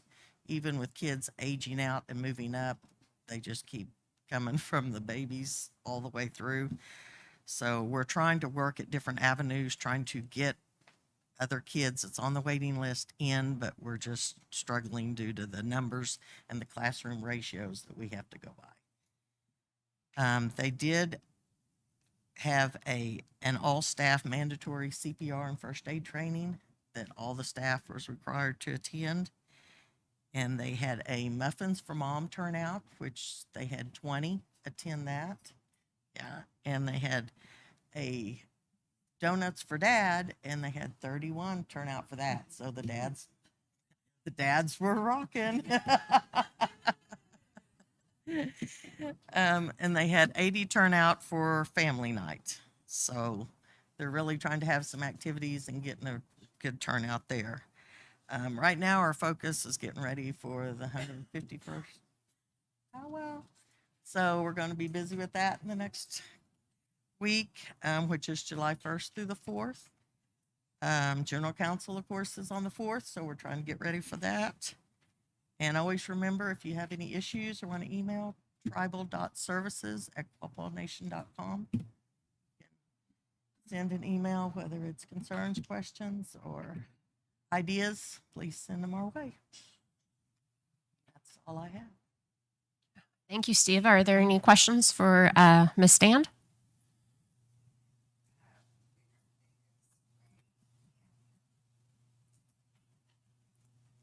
That would be, they sprayed, just gonna spray.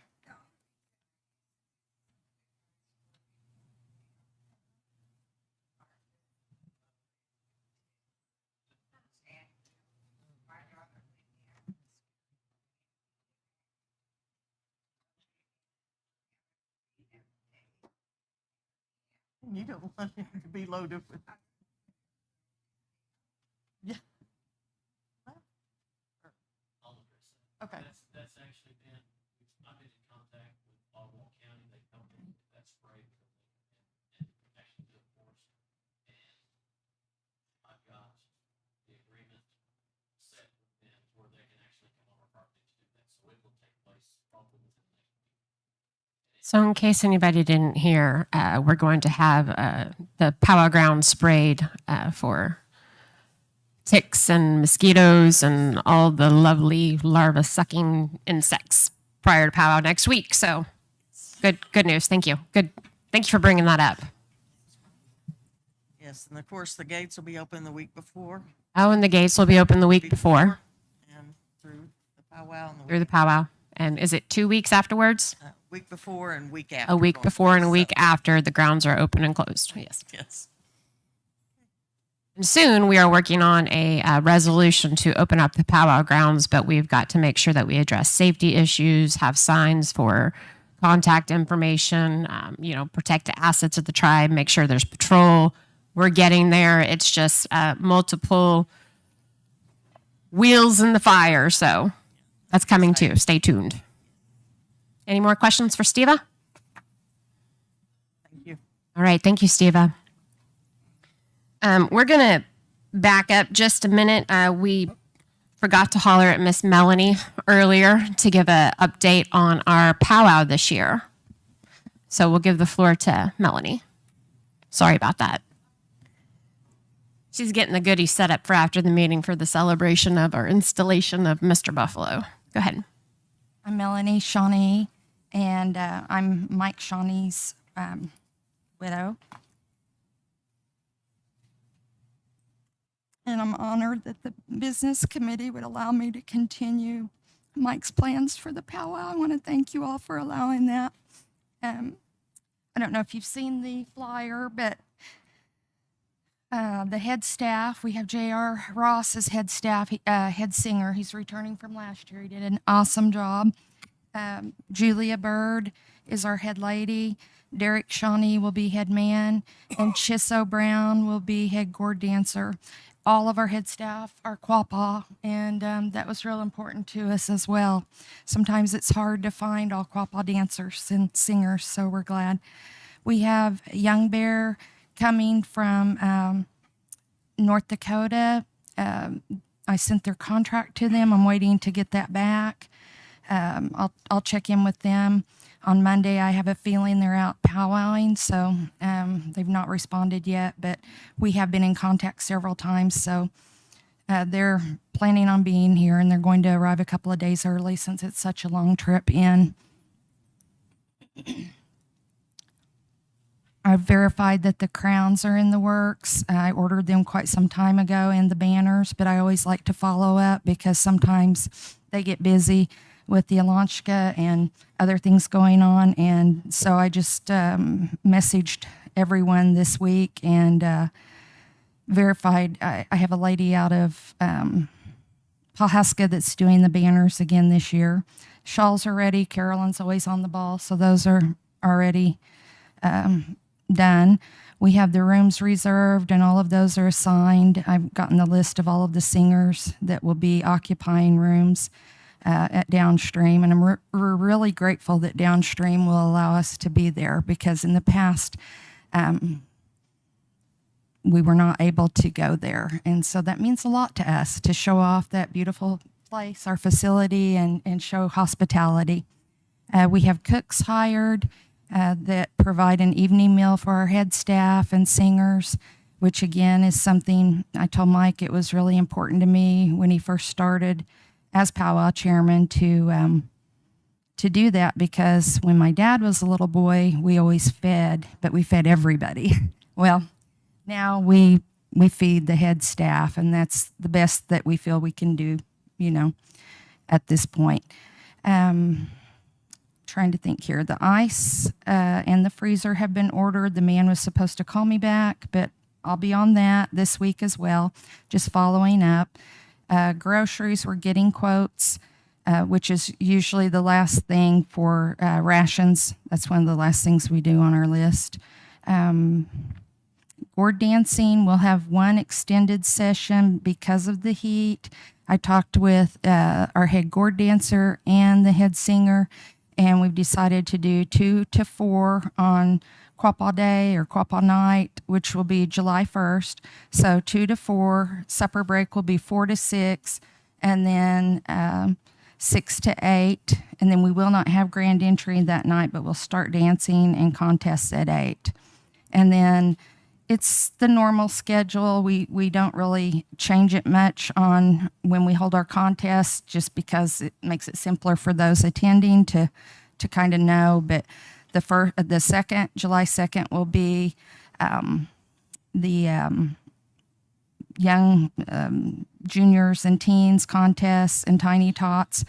And then on the 3rd, it will be women's contests, and on the 4th, it will be men's contests. And we are having fireworks again this year. I want to say it's on the 3rd, but let me look, because we tossed that around. I don't recall. I know it is. I think it's on the 2nd, actually, 2nd or 3rd, not on the 4th, though. The 3rd. The 3rd? That's what I was thinking. Is that correct? Yeah, So- I think it's the 3rd. Yeah. Okay. The 3rd, Barry says. Yeah. Okay. Does anyone have any questions? Melanie, do we have a time and the date for the group picture? To the 2nd, and what time did we say? 6? Yeah, 6 on the 2nd. So everybody come out that's Quapaw to meet in the arena like we did last year, and we'll have that group picture again. Thank you. Mm-hmm.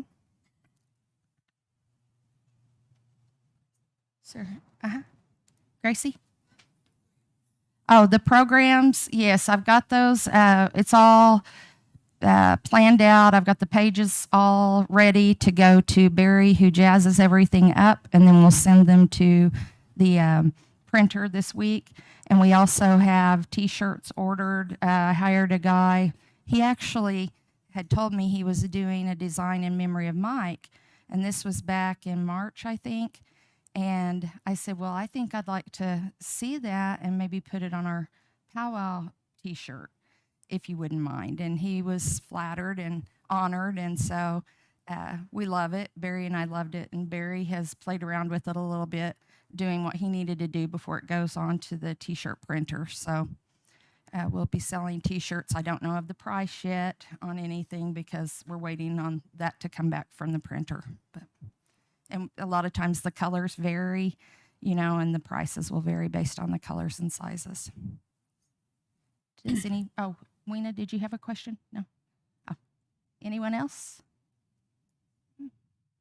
Well, Melanie, we want to thank you, and thank you for picking up the reins, and we have no doubt that you'll do great, and let us know if you need any help. Thank you. So, thank you. Thank you all. You've been wonderful. Right now, the time is 10:40, and we are going to take a really quick 5-minute recess, and we will return at 10:45. 10:45 is 10:40.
Not 50.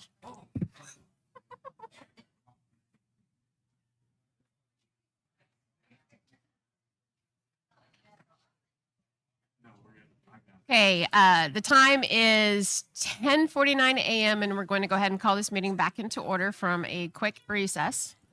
The next thing that we have up on the agenda is new business, and we're going to go down by each one, taking them by two. So, Member Newton, can you please take the first one? Sure. Resolution number 061723-8. This is a resolution appointing James Dobson as an odor representative of the Quapaw Cleaning Corps, the Quapaw Pristine Team of the Janny King franchise. And that, yeah, and I'll make a motion that we appoint James Dobson as the owner representative. So we have a motion for resolution 061723-A. Do we have a second? Second. Second by Secretary Treasurer Supernaw. Do we have any discussion? Call for the question. Question's been called for. All those in favor say aye. Aye. All those opposed? Any abstentions? Motion passes. The next resolution is number 061723-B, and this is a resolution appointing Mitchell Albright as an owner representative to Cypress Valley Meat Company Management Services, LLC. Okay, do we have a motion for resolution B? I'll make that motion. Motion made by Member Newton. Do we have a second? Seconded by Member Mercer. Do we have any discussion? No discussion. I'll call for the question. All those in favor say aye. Aye. Those opposed? Any abstentions? Motion passes. Member Davis, can you take the next two, please? Resolution 061723-C. This is a resolution to request for purchasing paperback books of Robert's Rules of Order for Quapaw Nation citizens, approved by the Quapaw Nation Business Committee. I make a motion to accept this resolution. Motion by Member Davis. Do we have a second? Second. Seconded by Member Buffalo. Do we have any discussion? I just was going to add that this also as well, and Roman could probably add to a couple of these, is that this will be coming out of the funding, not out of a grant that was received. Thank And you, there's Member not Newton. necessarily, we've not actually determined an amount yet, how many. But it is covered by the grant. Thank you. Any further discussion? No further discussion. I'll go ahead and call for the question. All those in favor say aye. Aye. All those opposed? Any abstentions? Motion carries. Next resolution? Go ahead. Resolution number 061723-D. This is a resolution authorizing 3 seminars to be conducted locally for the Quapaw Nation.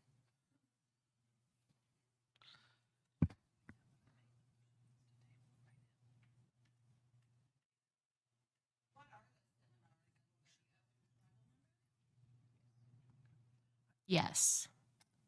One second. I'm trying to pull up the actual.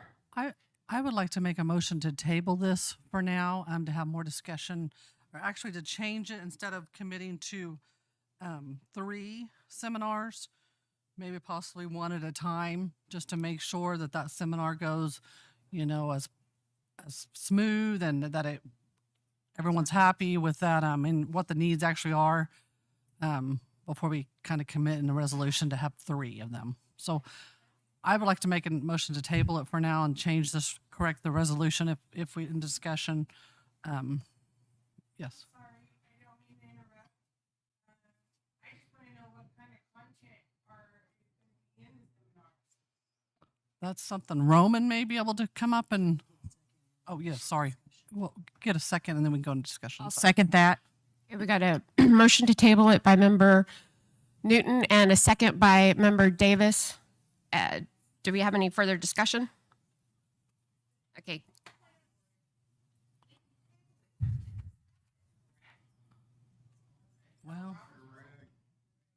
Well, there has to be there has to be a vote on that. To table it. And I don't know why you couldn't, I'd have to look it into, but I don't know why you wouldn't be able to, because we're going to decide whether we wanted to table it or not.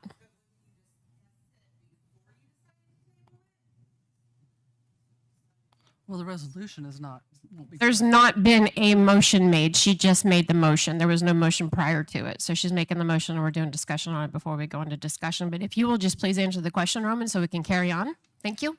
Yes, so we received, we sought out proposals for seminars, and we received a proposal from Native Nations Institute. Native Nations Institute is a part of the Udall Foundation and based out of the University of Arizona. It's an organization that's been around for 20 plus years. The Harvard Project has been established in 1987. They do a lot for indigenous governance. And the Native Nations Institute is an organization. A few of us tribal members have been able to attend a Constitution rebuilding seminar back in September of last year, and we were very impressed with what they had, and we want to bring what they're doing to us. And it would be open to all tribal members. And the three proposed seminars, one would be to be a nation building seminar. That's this first one that we're discussing. And that would be bringing everybody to the table and having it facilitated professionally so that we could carry dialogue with each other, so that we could hear each other out in a very respectful way and get a larger, wholesome conversation going about who we think we are and what we think we need. The second seminar being proposed is a constitutional building seminar, and that's where we take what we've learned about each other in that first seminar, and we would build on it towards a constitution, what we want to see in our resulting governance. And then we would take that and build on that. The third one is for youth. We want to start getting our youth involved in indigenous governance, what it looks like, how do we start planting the seed today. So that's the three, and I think that what's being proposed is a great idea because we do. Personally, I believe in their product, what Native Nations Institute has to offer, but I think that it's important for everybody else to have that buy-in also. So I am in support of tabling and changing this to be one, just one proposed. Thank you, Roman. Yeah, I appreciate that. Okay, so we'll go ahead and take the vote. All those in favor to table, please say aye. Aye. Aye. All those opposed? Any abstentions? Resolution's been tabled. Ms. Supernaw, can you please take the next two? Yes, resolution number 061723E. It's a resolution to establish the O-Guah-Pah Communications Company, LLC, as a tribal limited liability company. I'll make a motion to approve. Got a motion to approve. Do we have a second? Second. Seconded by Member Davis. Do we have any discussion? Yes, a couple of things I'd like to point out on this. This basically follows a similar approach that we took within the last few months for the O-Guah-Pah Coffee Company. What it does is it sets the foundation so that the O-Guah-Pah Communications is actually not only an internal supporter of communications to tribal members, but sets the stage so that they could also provide those same services to external entities. There have been other requests from other tribes requesting some of those services, and in order to do that, we've got to establish them legally to be able to do that and enter into services agreements. So this does not have an impact on any individuals, their employment, who they're paid by, their benefits. It simply sets the foundation so that the communications area can provide services not only to internal parties, but also external. Do we have any further discussion? Go ahead and call for the question. All those in favor say aye. Aye. All those opposed? Any abstentions? Resolution passes. The next resolution is 061723F. It's a resolution authorizing the retention of Drummond Woodson Reservation Legal Solutions as outside general legal counsel to the Quapaw Nation. I'll make a motion to approve. Got a motion to approve. Do we have a second? Second. Seconded by Member Newton. Any discussion? Yes. The selection of these particular law firms was through a request for proposal process that was started at the very beginning of this year. When we determined that our legal needs expanded beyond the capabilities of our current basically our current general legal counsel. We decided to go through the full procurement process. We established an RFP. We got basically a whole multitude of fantastic submissions back. There were a series of both just over-the-phone interviews as well as in-person interviews, and ultimately this particular firm was selected by the business committee. Their experience in representing tribal nations is quite tremendous and goes back a few decades, even prior to IGRA. Water rights, the evolution of our codes that we utilize in the court, taxation. These are all matters that these firms will be able to do a great job with us. In addition to everything I just said, we're able to consolidate other services, other service providers for both state, federal, as well as their agency representation, so that from a governmental relations, they can also cover those activities as well. So it allows us to not only consolidate those services, increase what I believe to be the breadth of what they can offer at a lower cost than what we pay today. It's very impressive. Yes. We'll be undertaking a transition period, and those actual transition meetings are beginning on Monday, and all of the appropriate parties have been notified in advance, so everybody's fully aware of what's happening.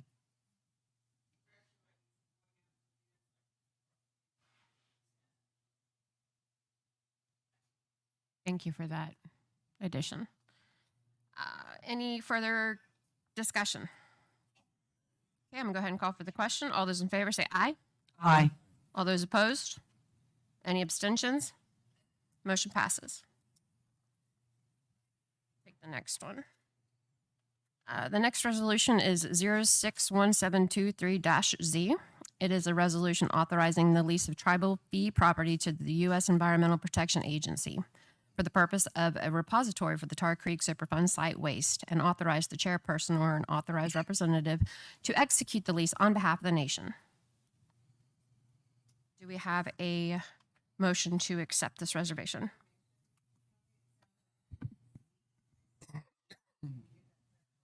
Zero 061723G. Motion to approve. Got a motion to approve. Do we have a second? Second. Seconded by Member Buffalo. Do we have any discussion? Go ahead and call for the question. All those in favor say aye. Aye. All those opposed? Any abstention? Motion passes. Next, we have resolution number 061723H. It is a resolution to authorize the sale of the Quapaw Nation's restricted interest in chat in the Blue Goose chat pile located under the jurisdiction of the Quapaw Nation. Do we have a motion to accept this resolution? Motion to approve. Approved by Secretary Treasurer Supernall. Do we have a second? Second. Second by Member Davis. Do we have any discussion? Go ahead and call for the question. All those in favor say aye. Aye. Those opposed? Any abstentions? Motion passes. Mr. Buffalo, can you please take the next two? Resolution number 061723-I. A resolution authorizing consent over the nation's fee interest to allow access to property of which the nation is an owner for sampling, data collection, removal of source material, remedial action, and authorize the chairperson or an authorized representative to execute the access agreement and the agreement needed for remedial action on behalf of the Quapaw Nation. I move to adopt. We've got a motion to adopt. Do we have a second? Seconded by Member Mercer. Do we have any discussion? Go ahead and call for the question. All those in favor say aye. Aye. Those opposed? Any abstentions? Motion passes. Next one is resolution number 061323J. A resolution requesting the Secretary of Interior to take a parcel of land consisting of approximately 195.95 acres, more or less, into trust for the benefit of the Quapaw Nation. I move to adopt. Got a motion to adopt. Do we have a second? Second. Second by Member Newton. Do we have any discussion?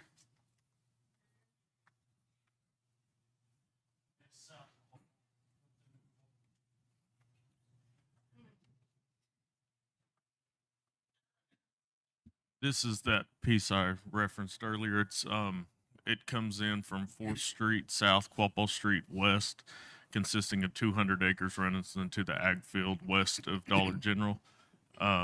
It's undivided interest, and it's the mandatory acquisition. So once we get this, basically under the mandatory, when we obtain fee interest in property that already has trust or restricted interest in it, it removes the secretary's discretion to take that land into trust.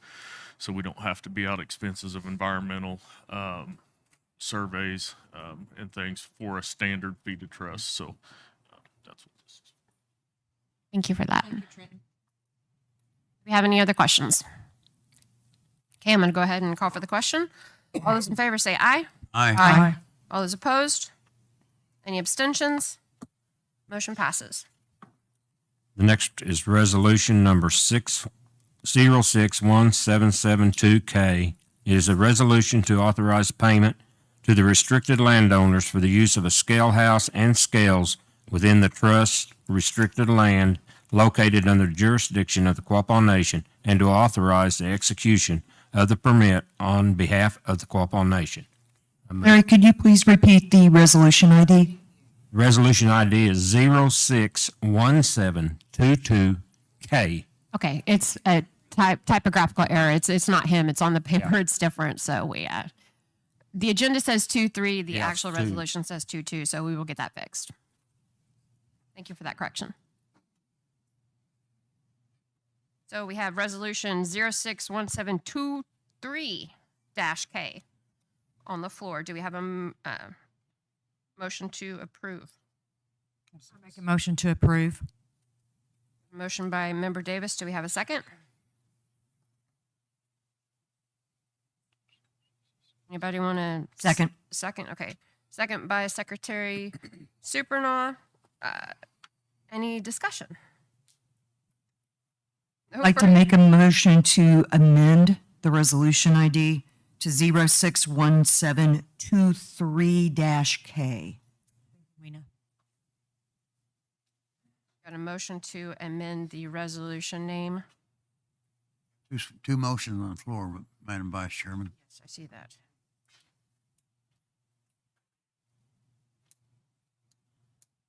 Who made the motion? I'll rescind. Did you make motion? Initial motion. Would you like to make the motion with the amendment? Yes. So, motion to make the resolution number 061723-K amended number. Do we have a second for that? I'll second. Second that, Member Newton. Okay, any further discussion? Go ahead and call for the question. All those in favor say aye. Aye. All those opposed? Any abstentions? Motion passes.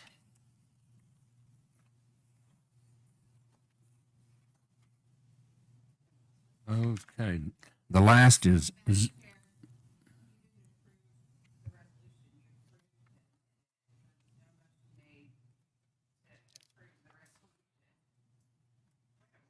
we not just do that and go through it? Did I lose my train of thought on that one?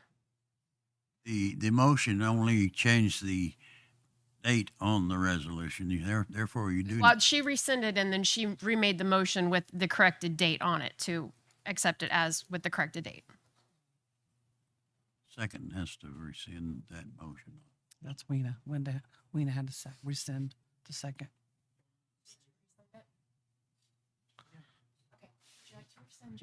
I will rescind my motion. See what for typos the do, people? ID Just saying. correction. Let's get through it here. All right. Where do we need to go next? Everything's been rescinded. Do we want to restart it? Madam Chairman, I would move to adopt resolution number 061723K.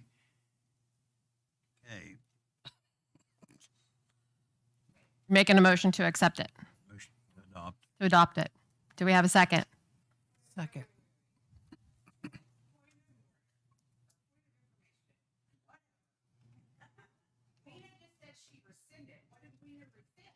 For second.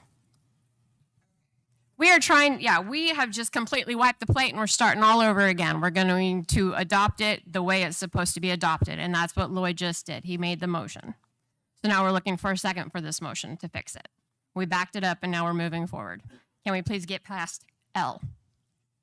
Do we have a second? Second. Seconded by Member Newton. Do we have any further discussion from the BC? I'm going to go ahead and ask for the question. All those in favor, please say aye. Aye. All those opposed? Any abstentions? Motion passes. Now let's please go to the next Okay. resolution. This is resolution number 061723L. It is a resolution authorizing the purchase of restricted interest in land, surface only, located under the jurisdiction of the Quapaw Nation and authorizing the chairperson or an authorized representative to execute the purchase on behalf of the Quapaw Nation. Make a motion to accept. Okay, we have an motion. Do we have a second? Second. Second by Member Davis. Do we have any discussion? No discussion. I'll go ahead and call for the question. All those in favor say aye. Aye. All those opposed? Any abstention? Motion carries. That is it for new business. Now we're going to be moving on to donations. Member Newton, will you please take the first donation? This is a donation request from the Quapaw Public Schools. Their Quapaw School and Athletics are seeking a donation for the processing of one head of cattle that will be sold at various events and activities. The proceeds will directly benefit tribal and non-tribal students and athletes at Quapaw Public School. The estimated cost of the processing would be between $1,000 to $1,200, depending on the weight of the animal. Does anyone know if we've done this before? I have no idea.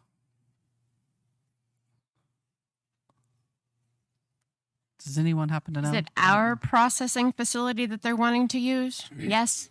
So it would basically be the service cost to process one animal for them, and they're estimating that it would cost that much for somebody to do it. Just to make sure, is that something that you had brought to our attention? I can't remember. And we couldn't remember. We were discussing how much. Yeah.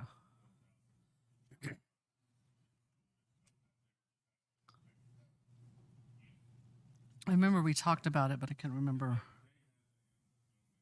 Yes.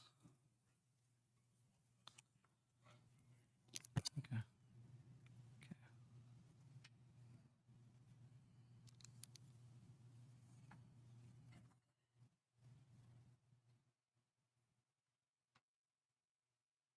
The donation is for a service request to process the animal for them. Anybody want to entertain that motion? Motion to approve. Motion to approve. Do we have a second?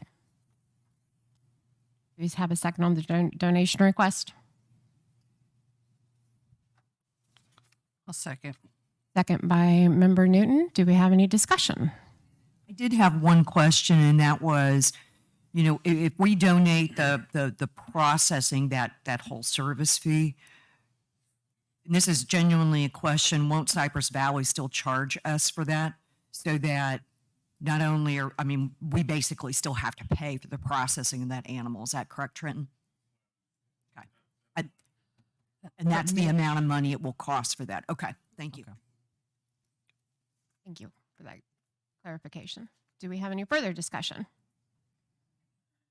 Okay, I'm going to go ahead and call for the question. All those in favor say aye. Aye. Those opposed? No. One opposition. Do we have any abstentions? Okay, motion carries.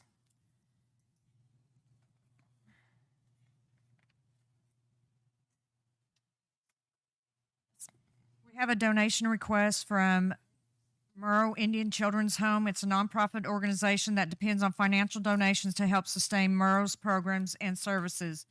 Murrow Home has provided a home for abused and neglected Native American children ages 5 to 18 that are in and out of home placement for over 100 years. Today, Murrow also provides a transition program for youth aging out of the tribal foster care, pregnant teens, and teen mothers with children that are transitioning to adulthood. Their amount requested is 500. I make a motion to approve this donation request. Second. Got a motion and a second to approve. Do we have any discussion?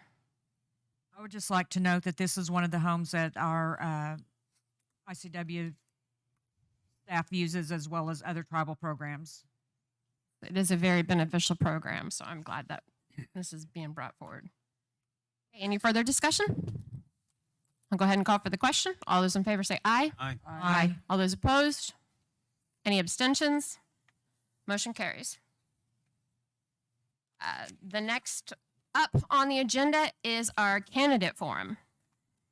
During our candidate forum, what I am going to do is I'm going to set a 5-minute timer, and when that timer is up, your time will be over with. There are 5 minutes being allowed. Our first candidate up for the recall chairman position is Barbara Kaiser Collier.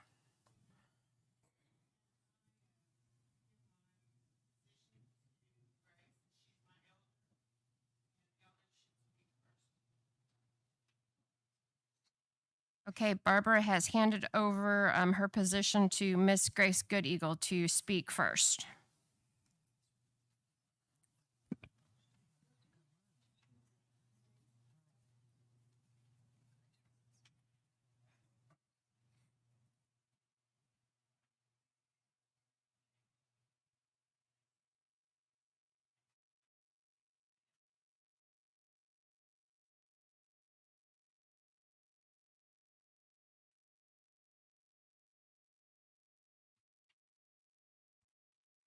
Thank you, Barbara.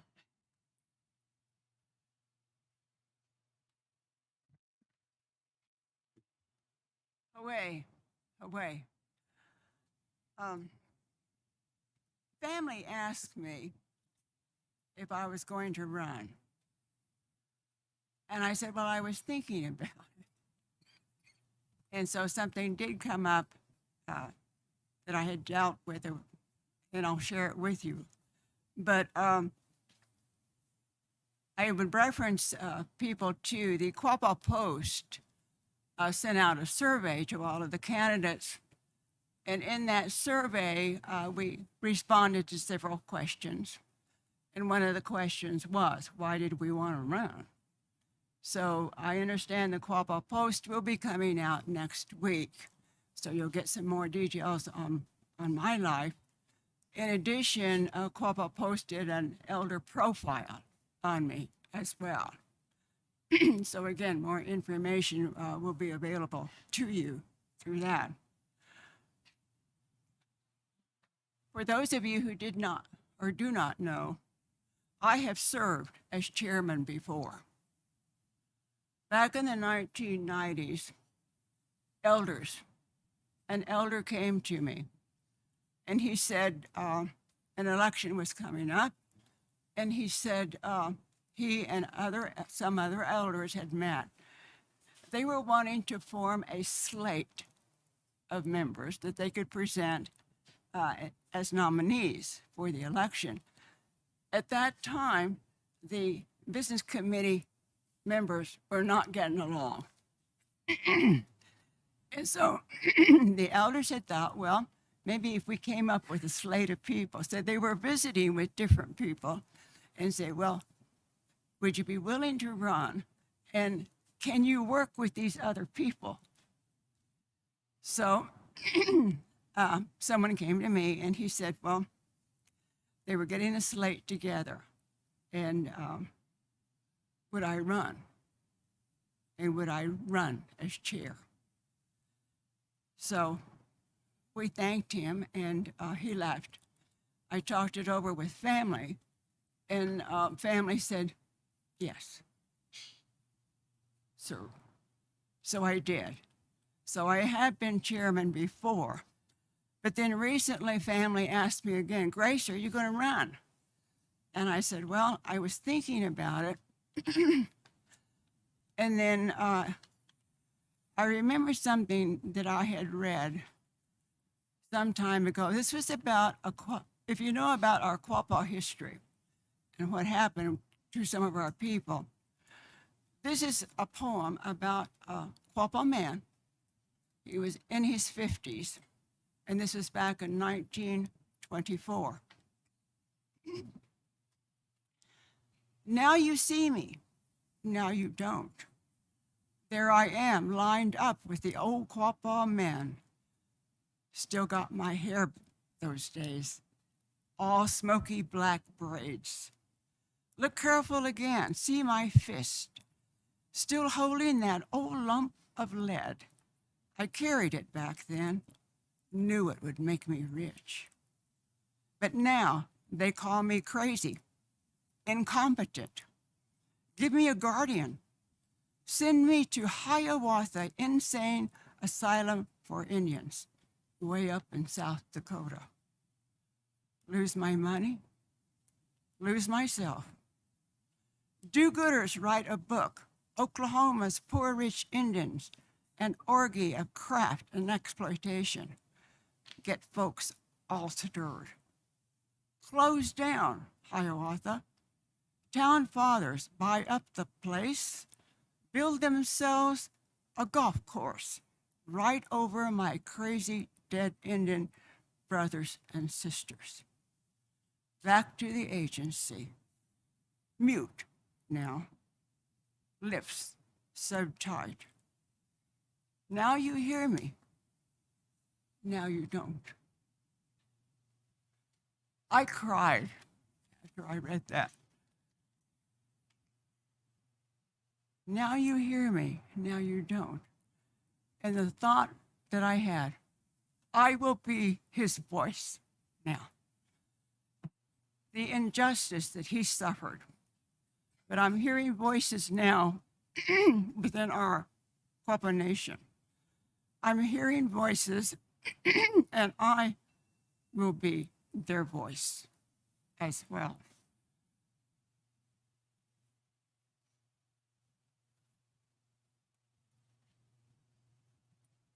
As I mentioned to the youth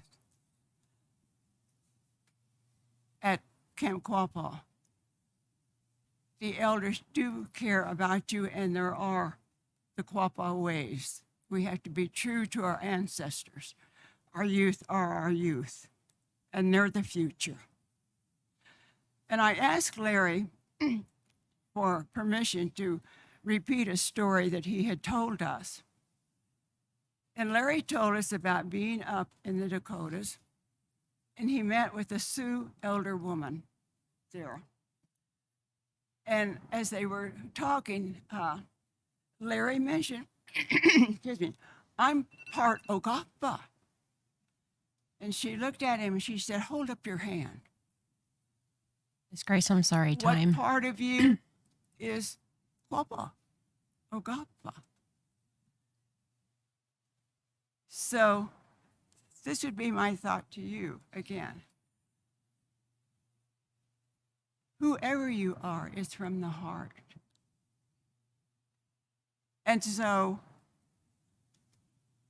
just as I told the children, and I told actually the chairman who have served before me, yes, you are chairman of the business committee. And there is a lot going on, but I said you are also in that position like a chief. You care for all of your people. That was my message to them, but then it didn't really happen. So what I would say now,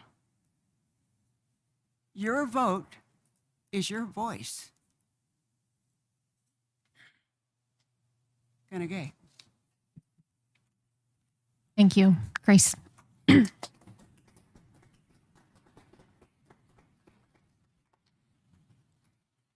Next up, we have Barbara Kaiser Collier.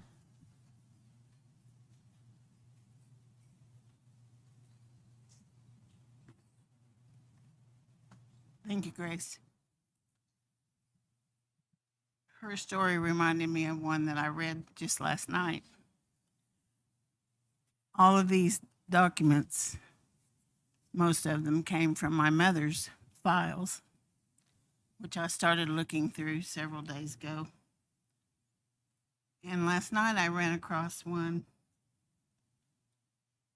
by deceased Chief Charlie Dawes.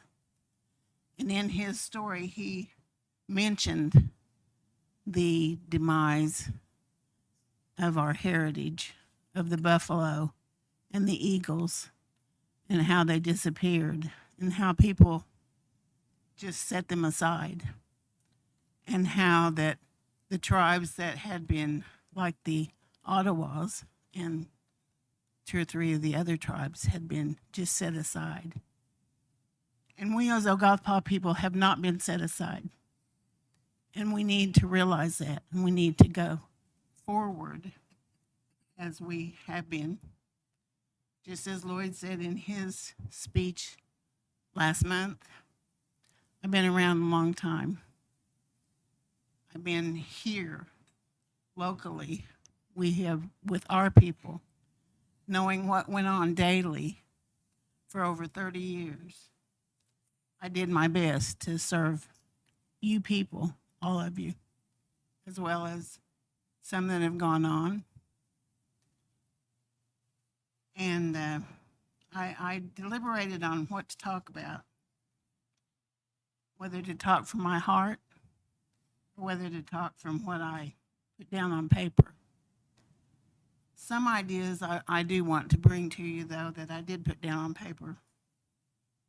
We need to once again feel that we are jointly rebuilding our nation with honesty, integrity, fairness, and above all, prayer. That Wakanta will guide us in everything we do. And I believe that with my whole heart. That Wakanta is the only one that can guide us through what we need to go through. I also believe we should have more than one general counsel a year. Back in times past, before all of the rules and regulations were put in place, we did this. We believed, we talked together, we met together. We had ideas that we put together. And I believe that we need to have that, possibly starting out with maybe quarterly meetings, general council meetings, and see how that works. I believe that membership should know what's going on in the business. I commend you today for talking about what your resolutions, a little bit about what they had in them, instead of just reading them and passing them. The people need to know what's going on. We need to know what's happening, what you're doing, what you're passing.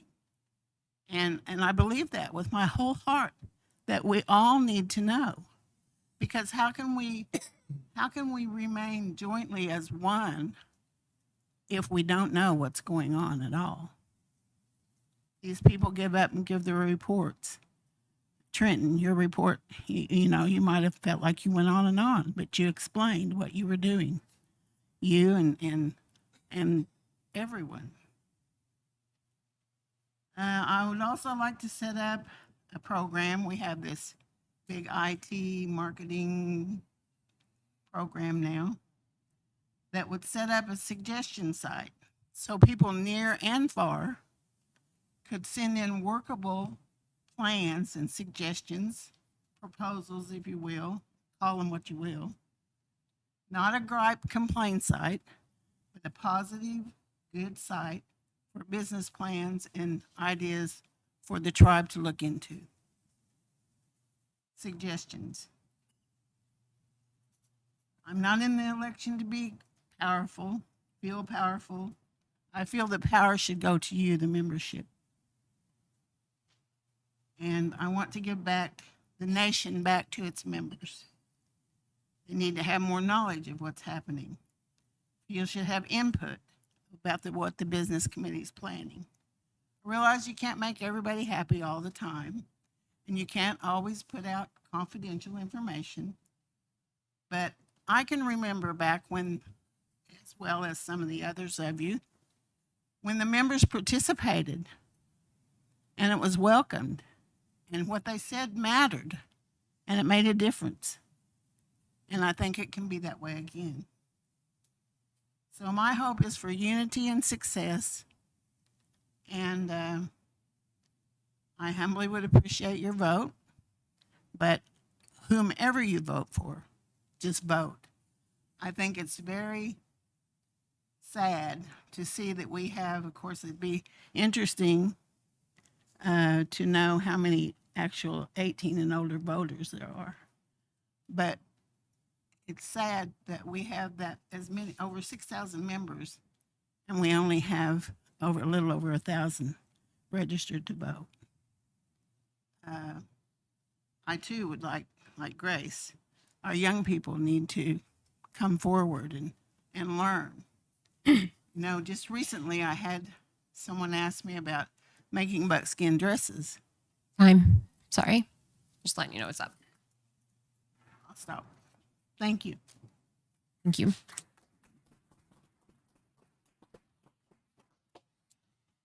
And the last candidate we have right now is Miss Wina Supernaw.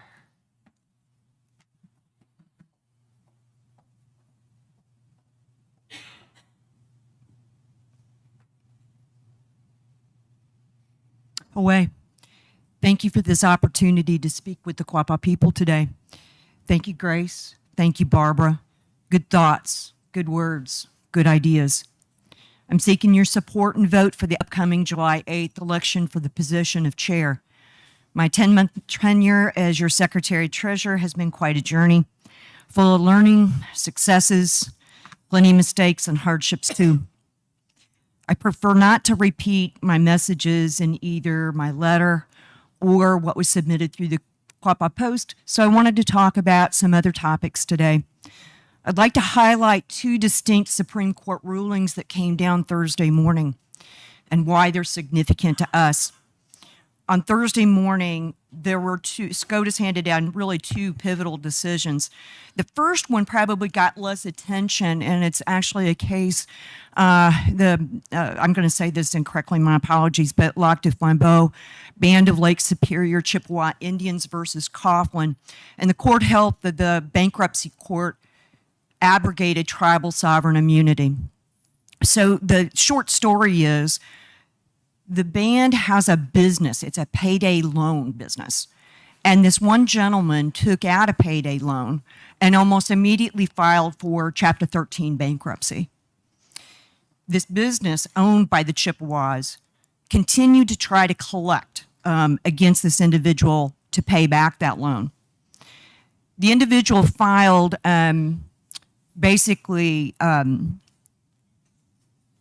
he filed a motion in bankruptcy court to enforce an automatic stay. And what that meant was he wouldn't have to pay the debt any further, and the court would clean it all up.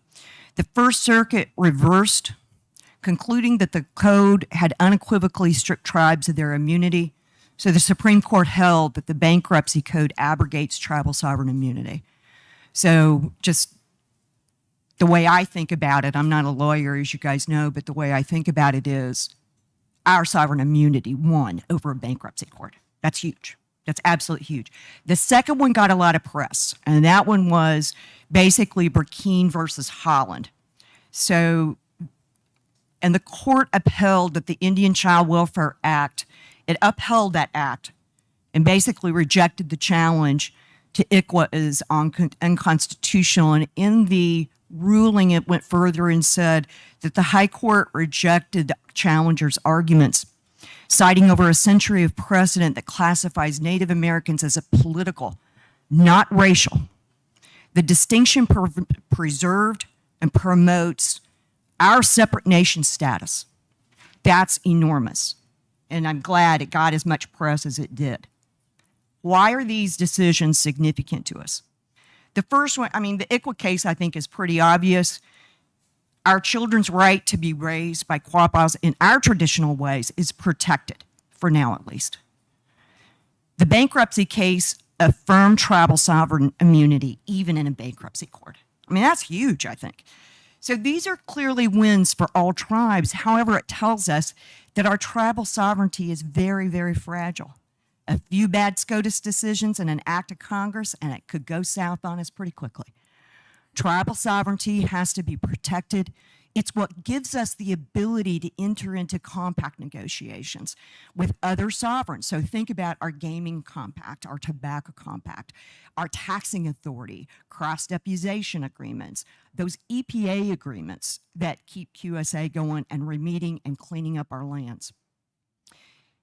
It's also it's the lack of intertribal agreements where we haven't exercised our sovereign immunity to the full extent that's actually getting in our way right now, and it's preventing us from basically helping our indigenous neighbors to the north where the wildfires are destroying their land.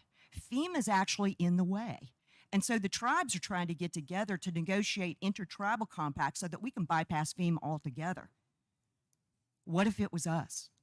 We would want their help, and they would want to help us. The question before the Quapaw people is who you think is the best Quapaw Nation chair to address and protect these significant and fundamental rights for the benefit of each and every Quapaw citizen. My education, extensive professional experience, including as your Secretary-Treasurer, and enthusiasm for our nation uniquely positioned me to serve you, the Quapaw people. You deserve full-time, undivided attention and stability so that our best days are ahead of us. Now, however you choose to vote on July the 8th is clearly your choice. My solemn promise to the Quapaw people is to support whoever the Quapaw people elect with respect, teamwork, and humility. It's that very commitment that has supported significant progress in the last 10 months, despite significant challenges. Gunagay. Thank you, Ms. Supernaw.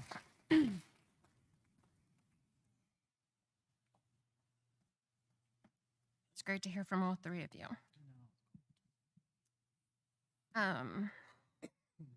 Before we go to open forum, I would like to go ahead and offer a moment of silence for our tribal members that have recently passed away. This month we've got 3, and if there's any more, please let me know. The first one is Georgia Winserling, Faith Ann Dye, and Deborah Sue Deegan Farrow. Please sit with us in a moment of silence for them.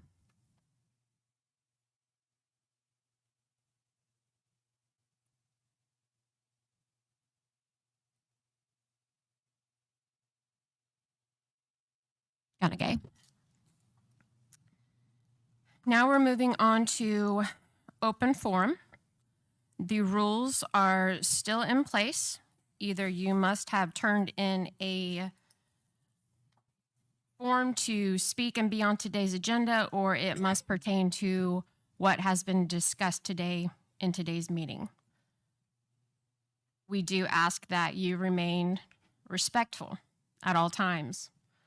That is one thing that we are going to keep track of in this meeting is respect. Earlier this month, we had a meeting from an elder who brought several concerns to us involving respect and respect amongst ourselves and respects to our elder, and a lot of people are lacking it. And it doesn't matter who says anything about it, we can't do anything about it except for that person. So all we can do is try to maintain professionalism, and so we can conduct business and move on. So that is what we ask for today. There's a time and place for certain complaints when it comes to sensitive matters like personnel or anything like that. We have a time and a place to take care of that, and we can do that on the side. Today is about tribal business and what has been discussed. So we've got first on open forum, we have, is Amy here today?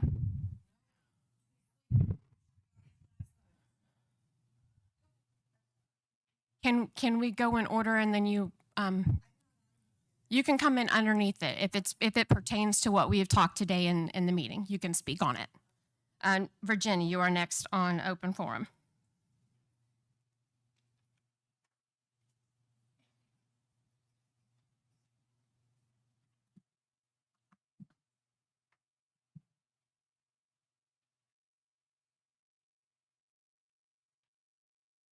Hello, those of you that don't know me, my name is Virginia Mouse. I just have a don't even know if it's, I'm not even sure if you guys are aware, so I'm not even sure if it's a complaint. Well, it's a complaint. I know you're shocked. But on May 25th, I contacted the enrollment department to get the addresses for registered voters. At that time, I was advised that the last election to receive those addresses was the June 3rd election. I was just going to leave it alone. Granted, the person at the enrollment department was my daughter, and she and I had a few little words, and she was just like, Mom, you can't have them. You can't even contact another past candidate, because I said, well, I'll get it somewhere else. And she's like, you can't do that. They have been instructed that they can only use those addresses one time, and they're supposed to destroy them, and they cannot share them with anyone else. Well, I was going to leave it at that. Then I received a letter from Weena, who that election is obviously June 8th, a month after the June 3rd that the election committee decided they were no longer going to allow candidates to have those addresses. And you have Gracie and you have Barbara who are running in that election. That's not fair to Grace. That's not fair to Barbara. In the June 3rd election, there were 295 votes cast. Out of that 295, 108 of those were absentee. It is extremely imperative, in my opinion, that the candidates have that information to be able to send out, and so that everybody's informed and is able to make a good decision based on what their needs are. It's only fair, it's only right. Secondly, this election committee, I'm aware that the election ordinance does not say that it's going to allow voters or allow candidates to have that address. However, when it was brought up in a business committee meeting by a past chairman that candidates would have that information, then a precedent was set and a standard operating procedure was put in place. It is extremely unethical and unfair for the election committee to decide in the middle of all of this stuff that we've got going on that candidates cannot have that information. I'm not even going on my thing here. I feel that when you have a SOP, a standard operating procedure, that should be followed. And I don't know if the election committee had talked to the business committee about changing their things, but there's an easy fix. Update the addresses of our voters. Add a tab to the spreadsheet that says either you want to receive that information or you don't. Then you simply just filter it out. It's a simple fix. And it's in the works. We just had this conversation earlier this month, exactly what you're talking about, thinking that everybody's going to be on the same playing field. It was never the election committee's responsibility to have ownership of the tribal member records. It's always been enrollment and on the tribal side. So I agree. The problem has always been an issue ever since that list has ever been issued. So moving forward, we need to have an opt-in on that list, and there needs to be one that, is publicly, everybody gets it no matter what. And then we've got people who don't want their stuff issued. Well, but it takes time to build that, and the conversation just occurred, and we are going to build the list. We have been talking about the opting in, the opting out. It was never election committee's responsibility. It's always just been on the admin, and technically it lands, Well, that's all great, but in the interim, You're have correct. candidates that are not allowed to have this information. That's not fair. It's not right. You're correct. And not knowing that a list was used was not taken into consideration when we were looking at the Quapaw post, saying, well, everybody can send their stuff there and it be equal playing field because that goes to everybody. That's how it was kind of being approached. Everybody can submit something to our communications department, and then it can equally get distributed, and everybody's on the same playing field in that sense. But I understand the extra on the side from the past list, and yeah. Well, we all know that information got handed out, and so I understand voters disdain when they received information that was not actually pertaining to a candidate or an election. So I understand, because I wasn't real thrilled myself that somebody had my address that wasn't running for office. That's, Well, and yeah, we that's went the- from, you know, that's they the went from problem, because electronic that to was making them do that was retyping it on paper, and it's been an issue for years. Right. So yes, it is being addressed. I promise you that much. We just had the conversation Okay. with the election committee as well. So, you know, we had a one-on-one meeting with them, and we're going to have a solution. Well, that's great, because we hear constantly how ethical and how above board we want to be, but then we see stuff like this. So I just wanted Just to. the I problem's didn't been know brought if it to light was- and it's being resolved. But yes, thank you. You have a that's very why I valid brought it, point. because it didn't, nobody knows. We don't get that communication. So I just didn't know if you were aware. So I wanted to make sure that you were aware. Thank you. Thank you. One thing I did want to say, Virginia, based on what you raised was, this does not solve the situation in any size, shape, or fashion. It doesn't fix the problem at all. I just wanted to make it clear that the address list that I utilized was from April of 2021. So it was the one I received last year. The document that I signed upon receiving that list, I'm sorry, I said 2021, I meant 2022. The document that I signed at that time did not request that I destroy it, but it was the list that I had received in the prior election cycle from 2022. I just wanted to make sure it was clear. I didn't have an inside track to current information, which is the reason I have received the volume of returned mail. Okay, thank you. Ms. Barbara Kaiser Collier, you have the floor.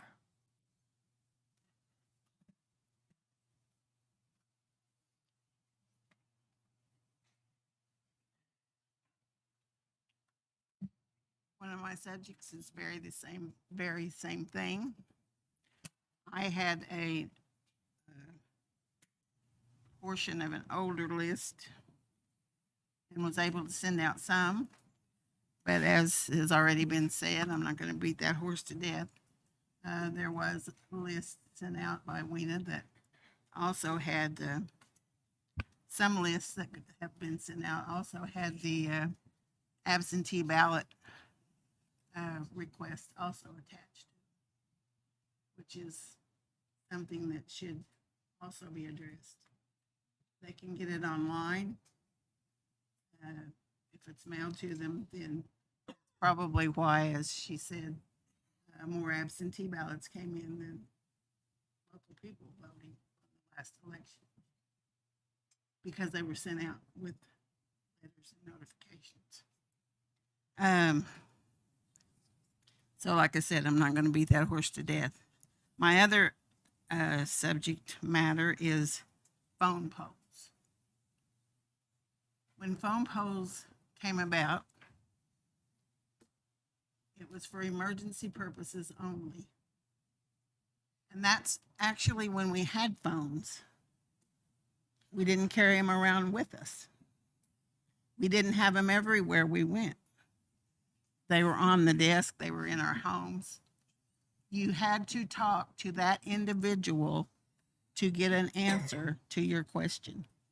In other words, when you do a phone poll these days, I noticed on the agenda that it's called an electronic poll now, which is well versed because it is no longer a phone poll. You do it electronically, am I not right? You don't talk to that individual. Sometimes we do it over. Try to always get it electronically documented.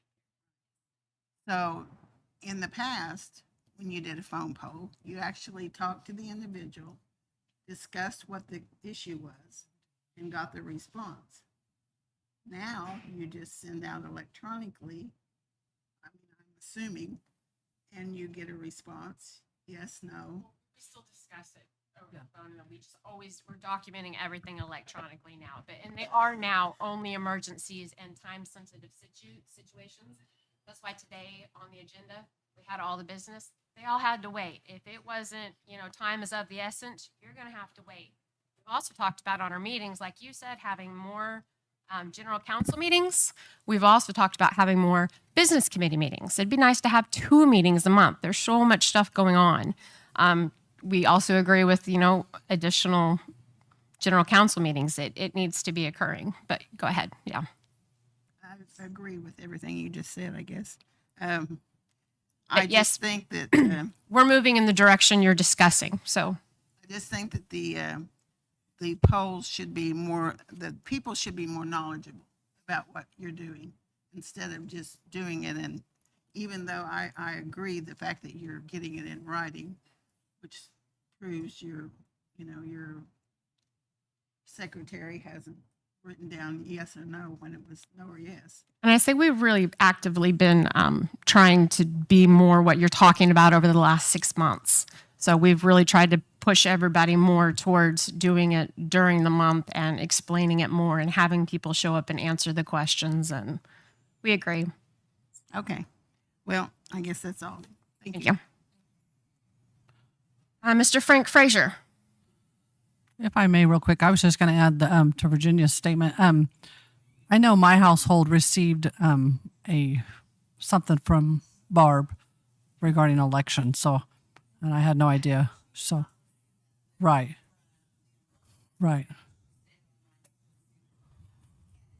Yeah, right. 100%. So I just want to know that there are other things going out. Yeah. That list. Let's get the list fixed. Okay, Mr. Frazier, who brought the list issue to us, but go ahead. Okay. I come to you this month because I wanted to correct something that I did last month, my behavior, and I want to publicly apologize to Roman and his Constitution Committee for false statements that I've made. Since then, we've had meetings. You've already covered that. Everything's been cleared up. I fully support what they're doing.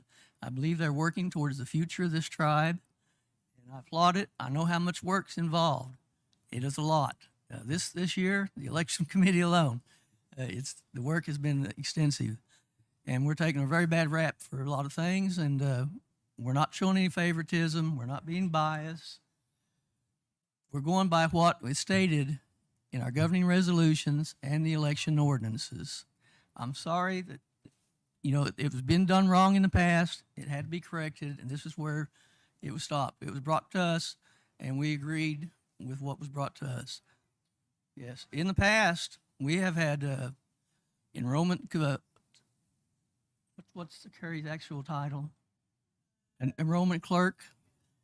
In the past, we've had an enrollment clerk get fired over making that list available, and we have had the current enrollment clerk threatened with her job if she didn't provide that list.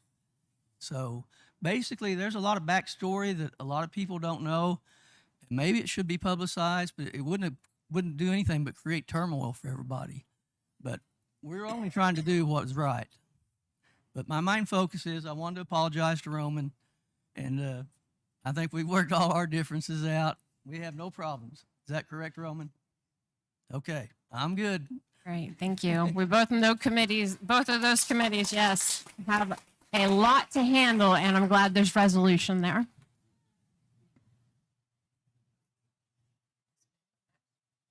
Go ahead, and Lloyd Buffalo's got the floor. I would be responding to Henry's previous question. It's true, I said I wouldn't accept $125,000 compensation. But if you were here, you heard me say that I would request the business committee establish a new rate for me at a reduced rate. And I will formally right now ask that the business committee consider a 20% reduction in compensation for myself. It's as true to my word of what I said on that stand a month ago.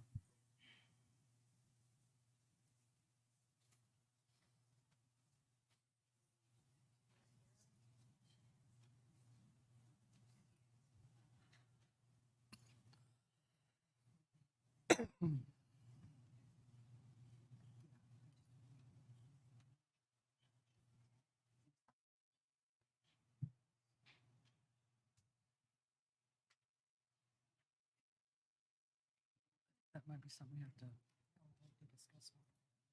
I think that was.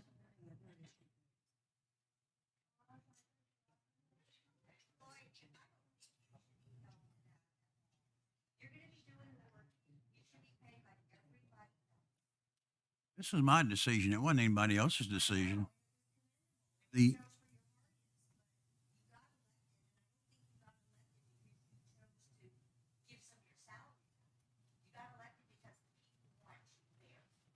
It's business committee's decision now. They can either leave it as it is or give a reduction. I'll be happy either way.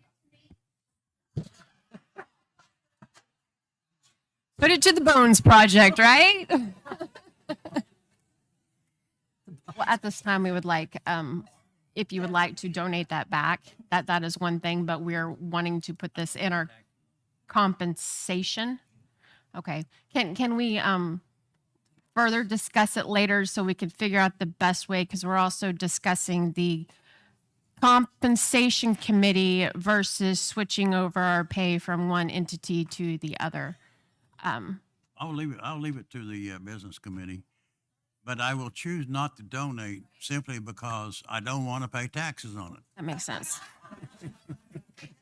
Well, we'll come up with a solution and we'll report back to everybody on what we're going to do in that resolution there.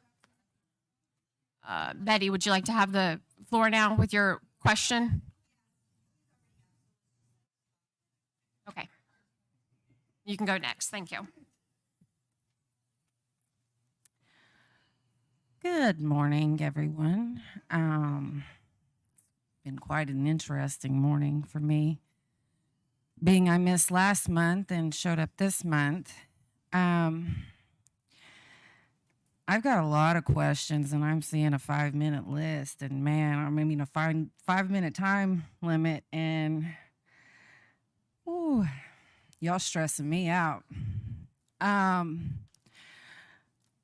For one, I just need a clarification. Who read 061723H Blue Goose Chap Sale?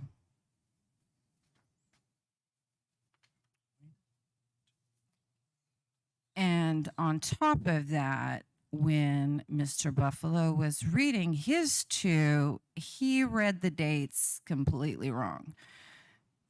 However, I do not care about that. I'm making a point of who we pick and choose to say who done what.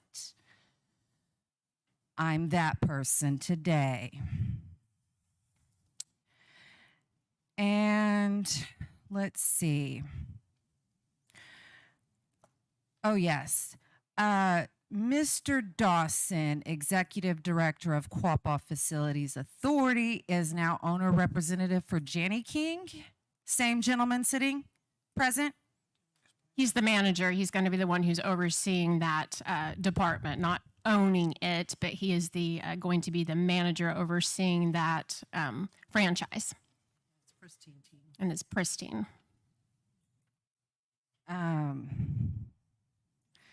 Interesting. Sounds like a conflict of interest to me, but I'm going to slide back on that one too because I'm still going.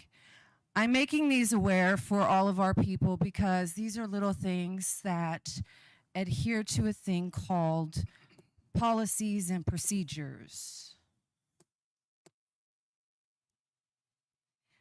Who follows them and who doesn't? And let's see here. Oh, yes, one more question. Downstream, do they have a maintenance crew or not? Anybody? Because I have an actual tribal member who sent me a message because she was concerned that we do not have a maintenance crew there as of yesterday. Entirely. No, as in they were outsourced is what I'm getting, but that's what I was asked to ask for clarification. You should Landscaping probably look into possibly, that because yeah, I but believe not the the landscaping. actual maintenance, no. Well, the landscaping looks pretty bad. And housekeeping, I'm going to speak from my personal experience at Downstream. Those bathrooms are disgusting. Absolutely disgusting. I will go to Quapaw Casino bathroom on bar night when everybody has been drinking and use one of their toilets after it's been ran through with vomit on it before I will use a bathroom at Downstream. We will look into that. Horrible.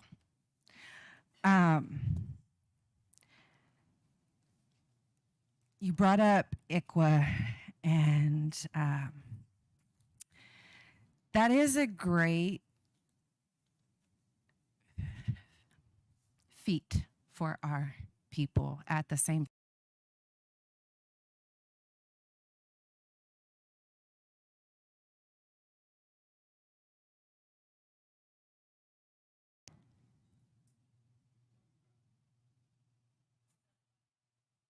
meaning when you have states continuously fighting Indian nations over their sovereignty, they are trying to put you where you belong, and that is beneath them. I don't know how you can't understand that, because our history is filled with that. It has not changed. It does not matter how much money you have. It does not matter if you attend an Ivy League school. You are always going to be an imminent threat to the United States government because you have blood of not their kind. You have blood flowing through your veins of warriors, of powerful people. Yeah, in recent years, we could say a lot of you've forgotten your roots. I will say that. But at the same time, that blood still flows through you, and your ancestors, they've been watching you. They're still watching you. They're here. They show up. That's why we're in turmoil. That's why a lot of things in your own home are in turmoil. That's why our tribes are in turmoil, because we're too busy trying to play a part that wasn't written for us. Instead of being who we are as a tribal people, as a Quapaw people, we're not taking care of our people. We're busy taking care of everybody around us. We're putting up these businesses. Businesses for what? You tell a tribal member, well, they don't qualify, or they're not good enough to be there. It's wrong. Just letting you wrap it up. I'll be back.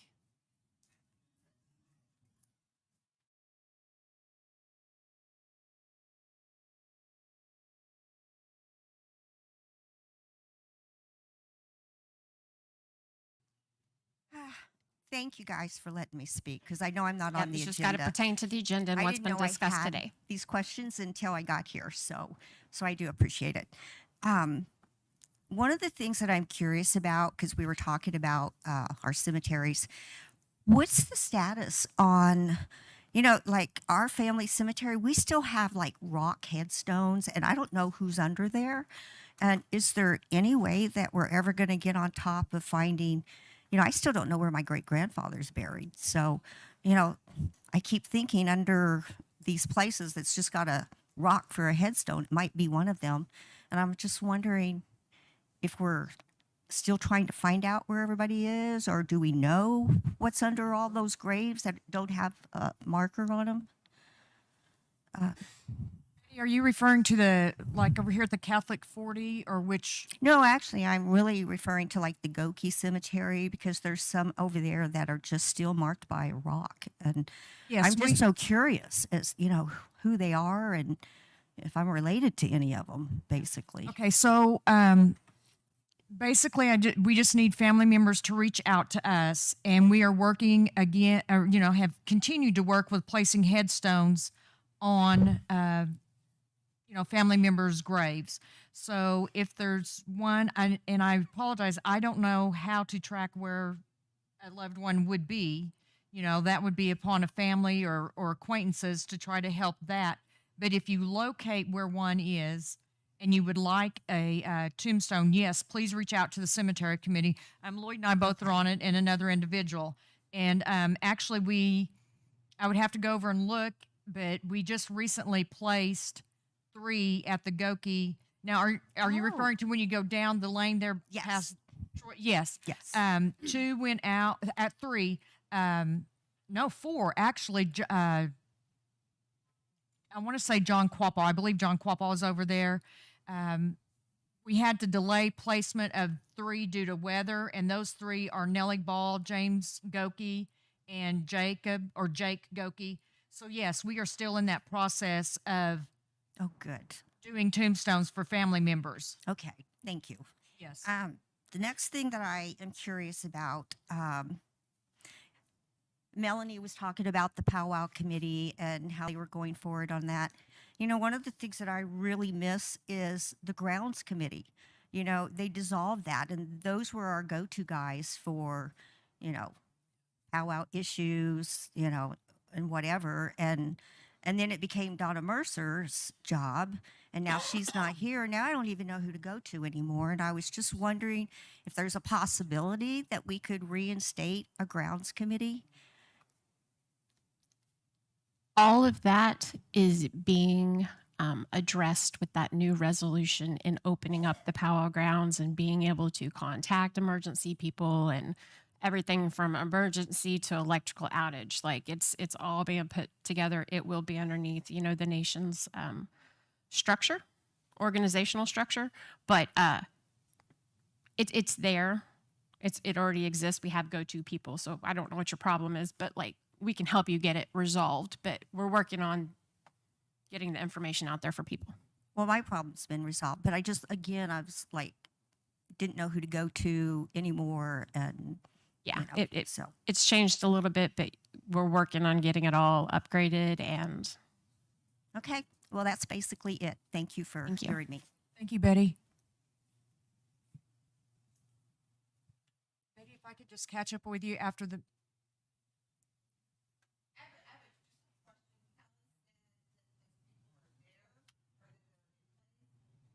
James's crew. are you talking about like at the powwow grounds specifically? It would fall right now underneath James Dawson facilities.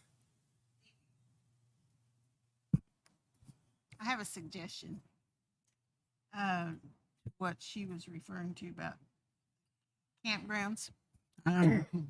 Too short. Several years ago, probably Lloyd's the only one that remember this. Carrie Wilson was the head of the powwow, I believe, and she had a student at, I think it was OU maybe. No, I guess it would have been in Arkansas. Anyway, needless to say, she had a student that was mastering in or getting a degree in laying out, whatever you call it, plots and land and plumbing and electrical and campsites and everything. And she brought that idea to then a not very progressive business committee, I might say, and wanted this individual to be able to do this. They were doing it as their thesis or whatever, and was going to come in and measure everything and put all of this into place to present to the general council. And that was shot down. So perhaps you can find a student that's majoring in this kind of thing that could come together and assist the grounds person to put all of this plan together so that we could, because our idea back then, Lloyd, correct me if you're wrong, because the ground sits here empty most of the summer, except over the 4th of July weekend, you could rent it out to Boy Scouts, Girl Scouts. Well, we're opening it up year round, and hopefully soon. I'm a hold up on some of that. I'm working on and trying to get it down to a final draft for everyone to send it out to several departments to review and for the rules and policies, because that's the mission, is to open it up as all year round, maybe a season, like, kind of KOA campground, and there's certain rules, seasons that they have to close down and repairs. But that's something we've been working with James.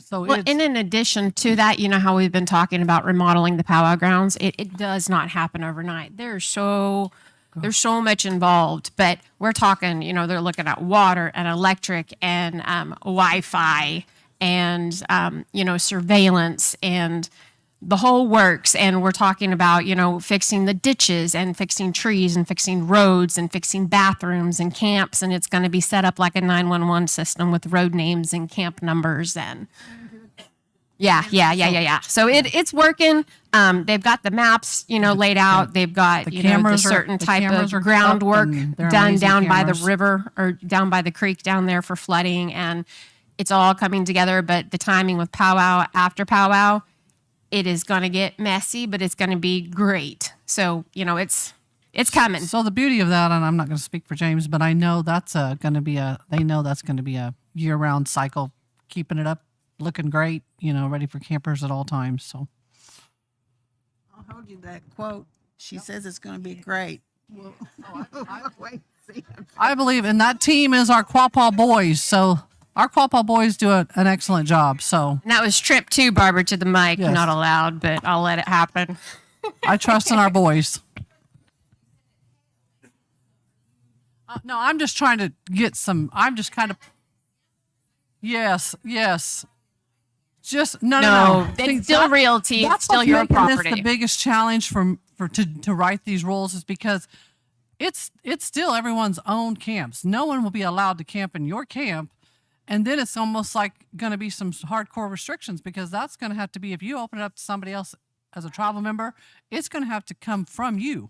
So there's a lot of legality that makes sure that nobody's on anybody else's property because technically it's everyone's camps are their camps. And so trying to merge those powwow current rules, absolutely no.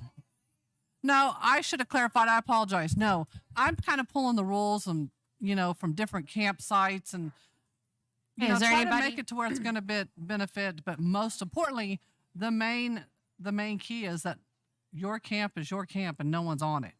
You know what I mean? So. Okay, is there anybody else for open forum? Yes, Miss Grace.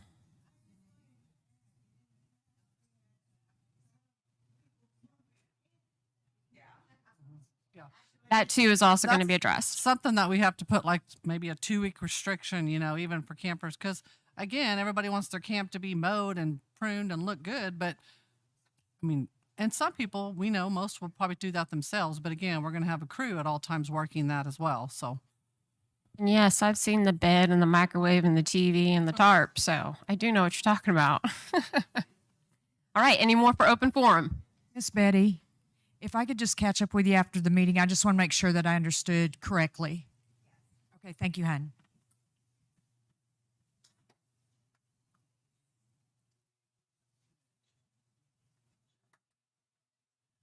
Miss Newton, will you please do benediction for us?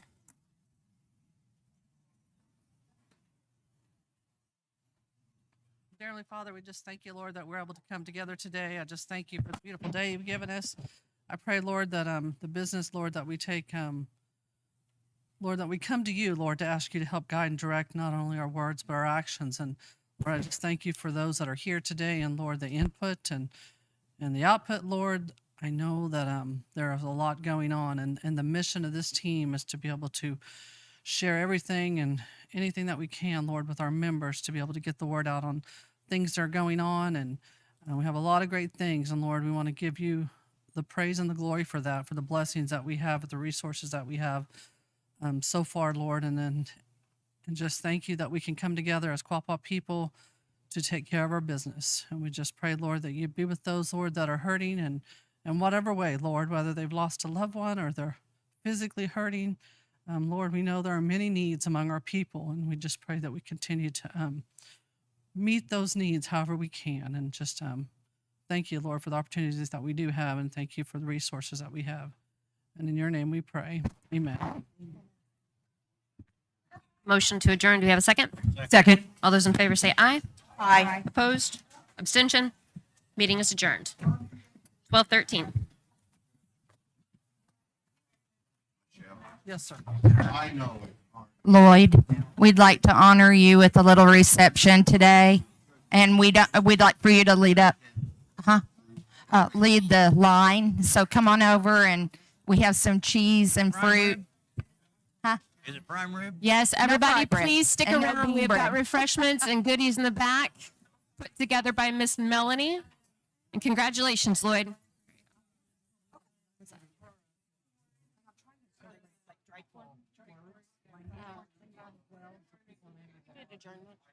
I did. And he did. I did. Second. Okay. Lloyd second.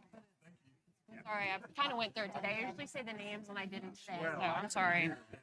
Yeah. He was very quiet.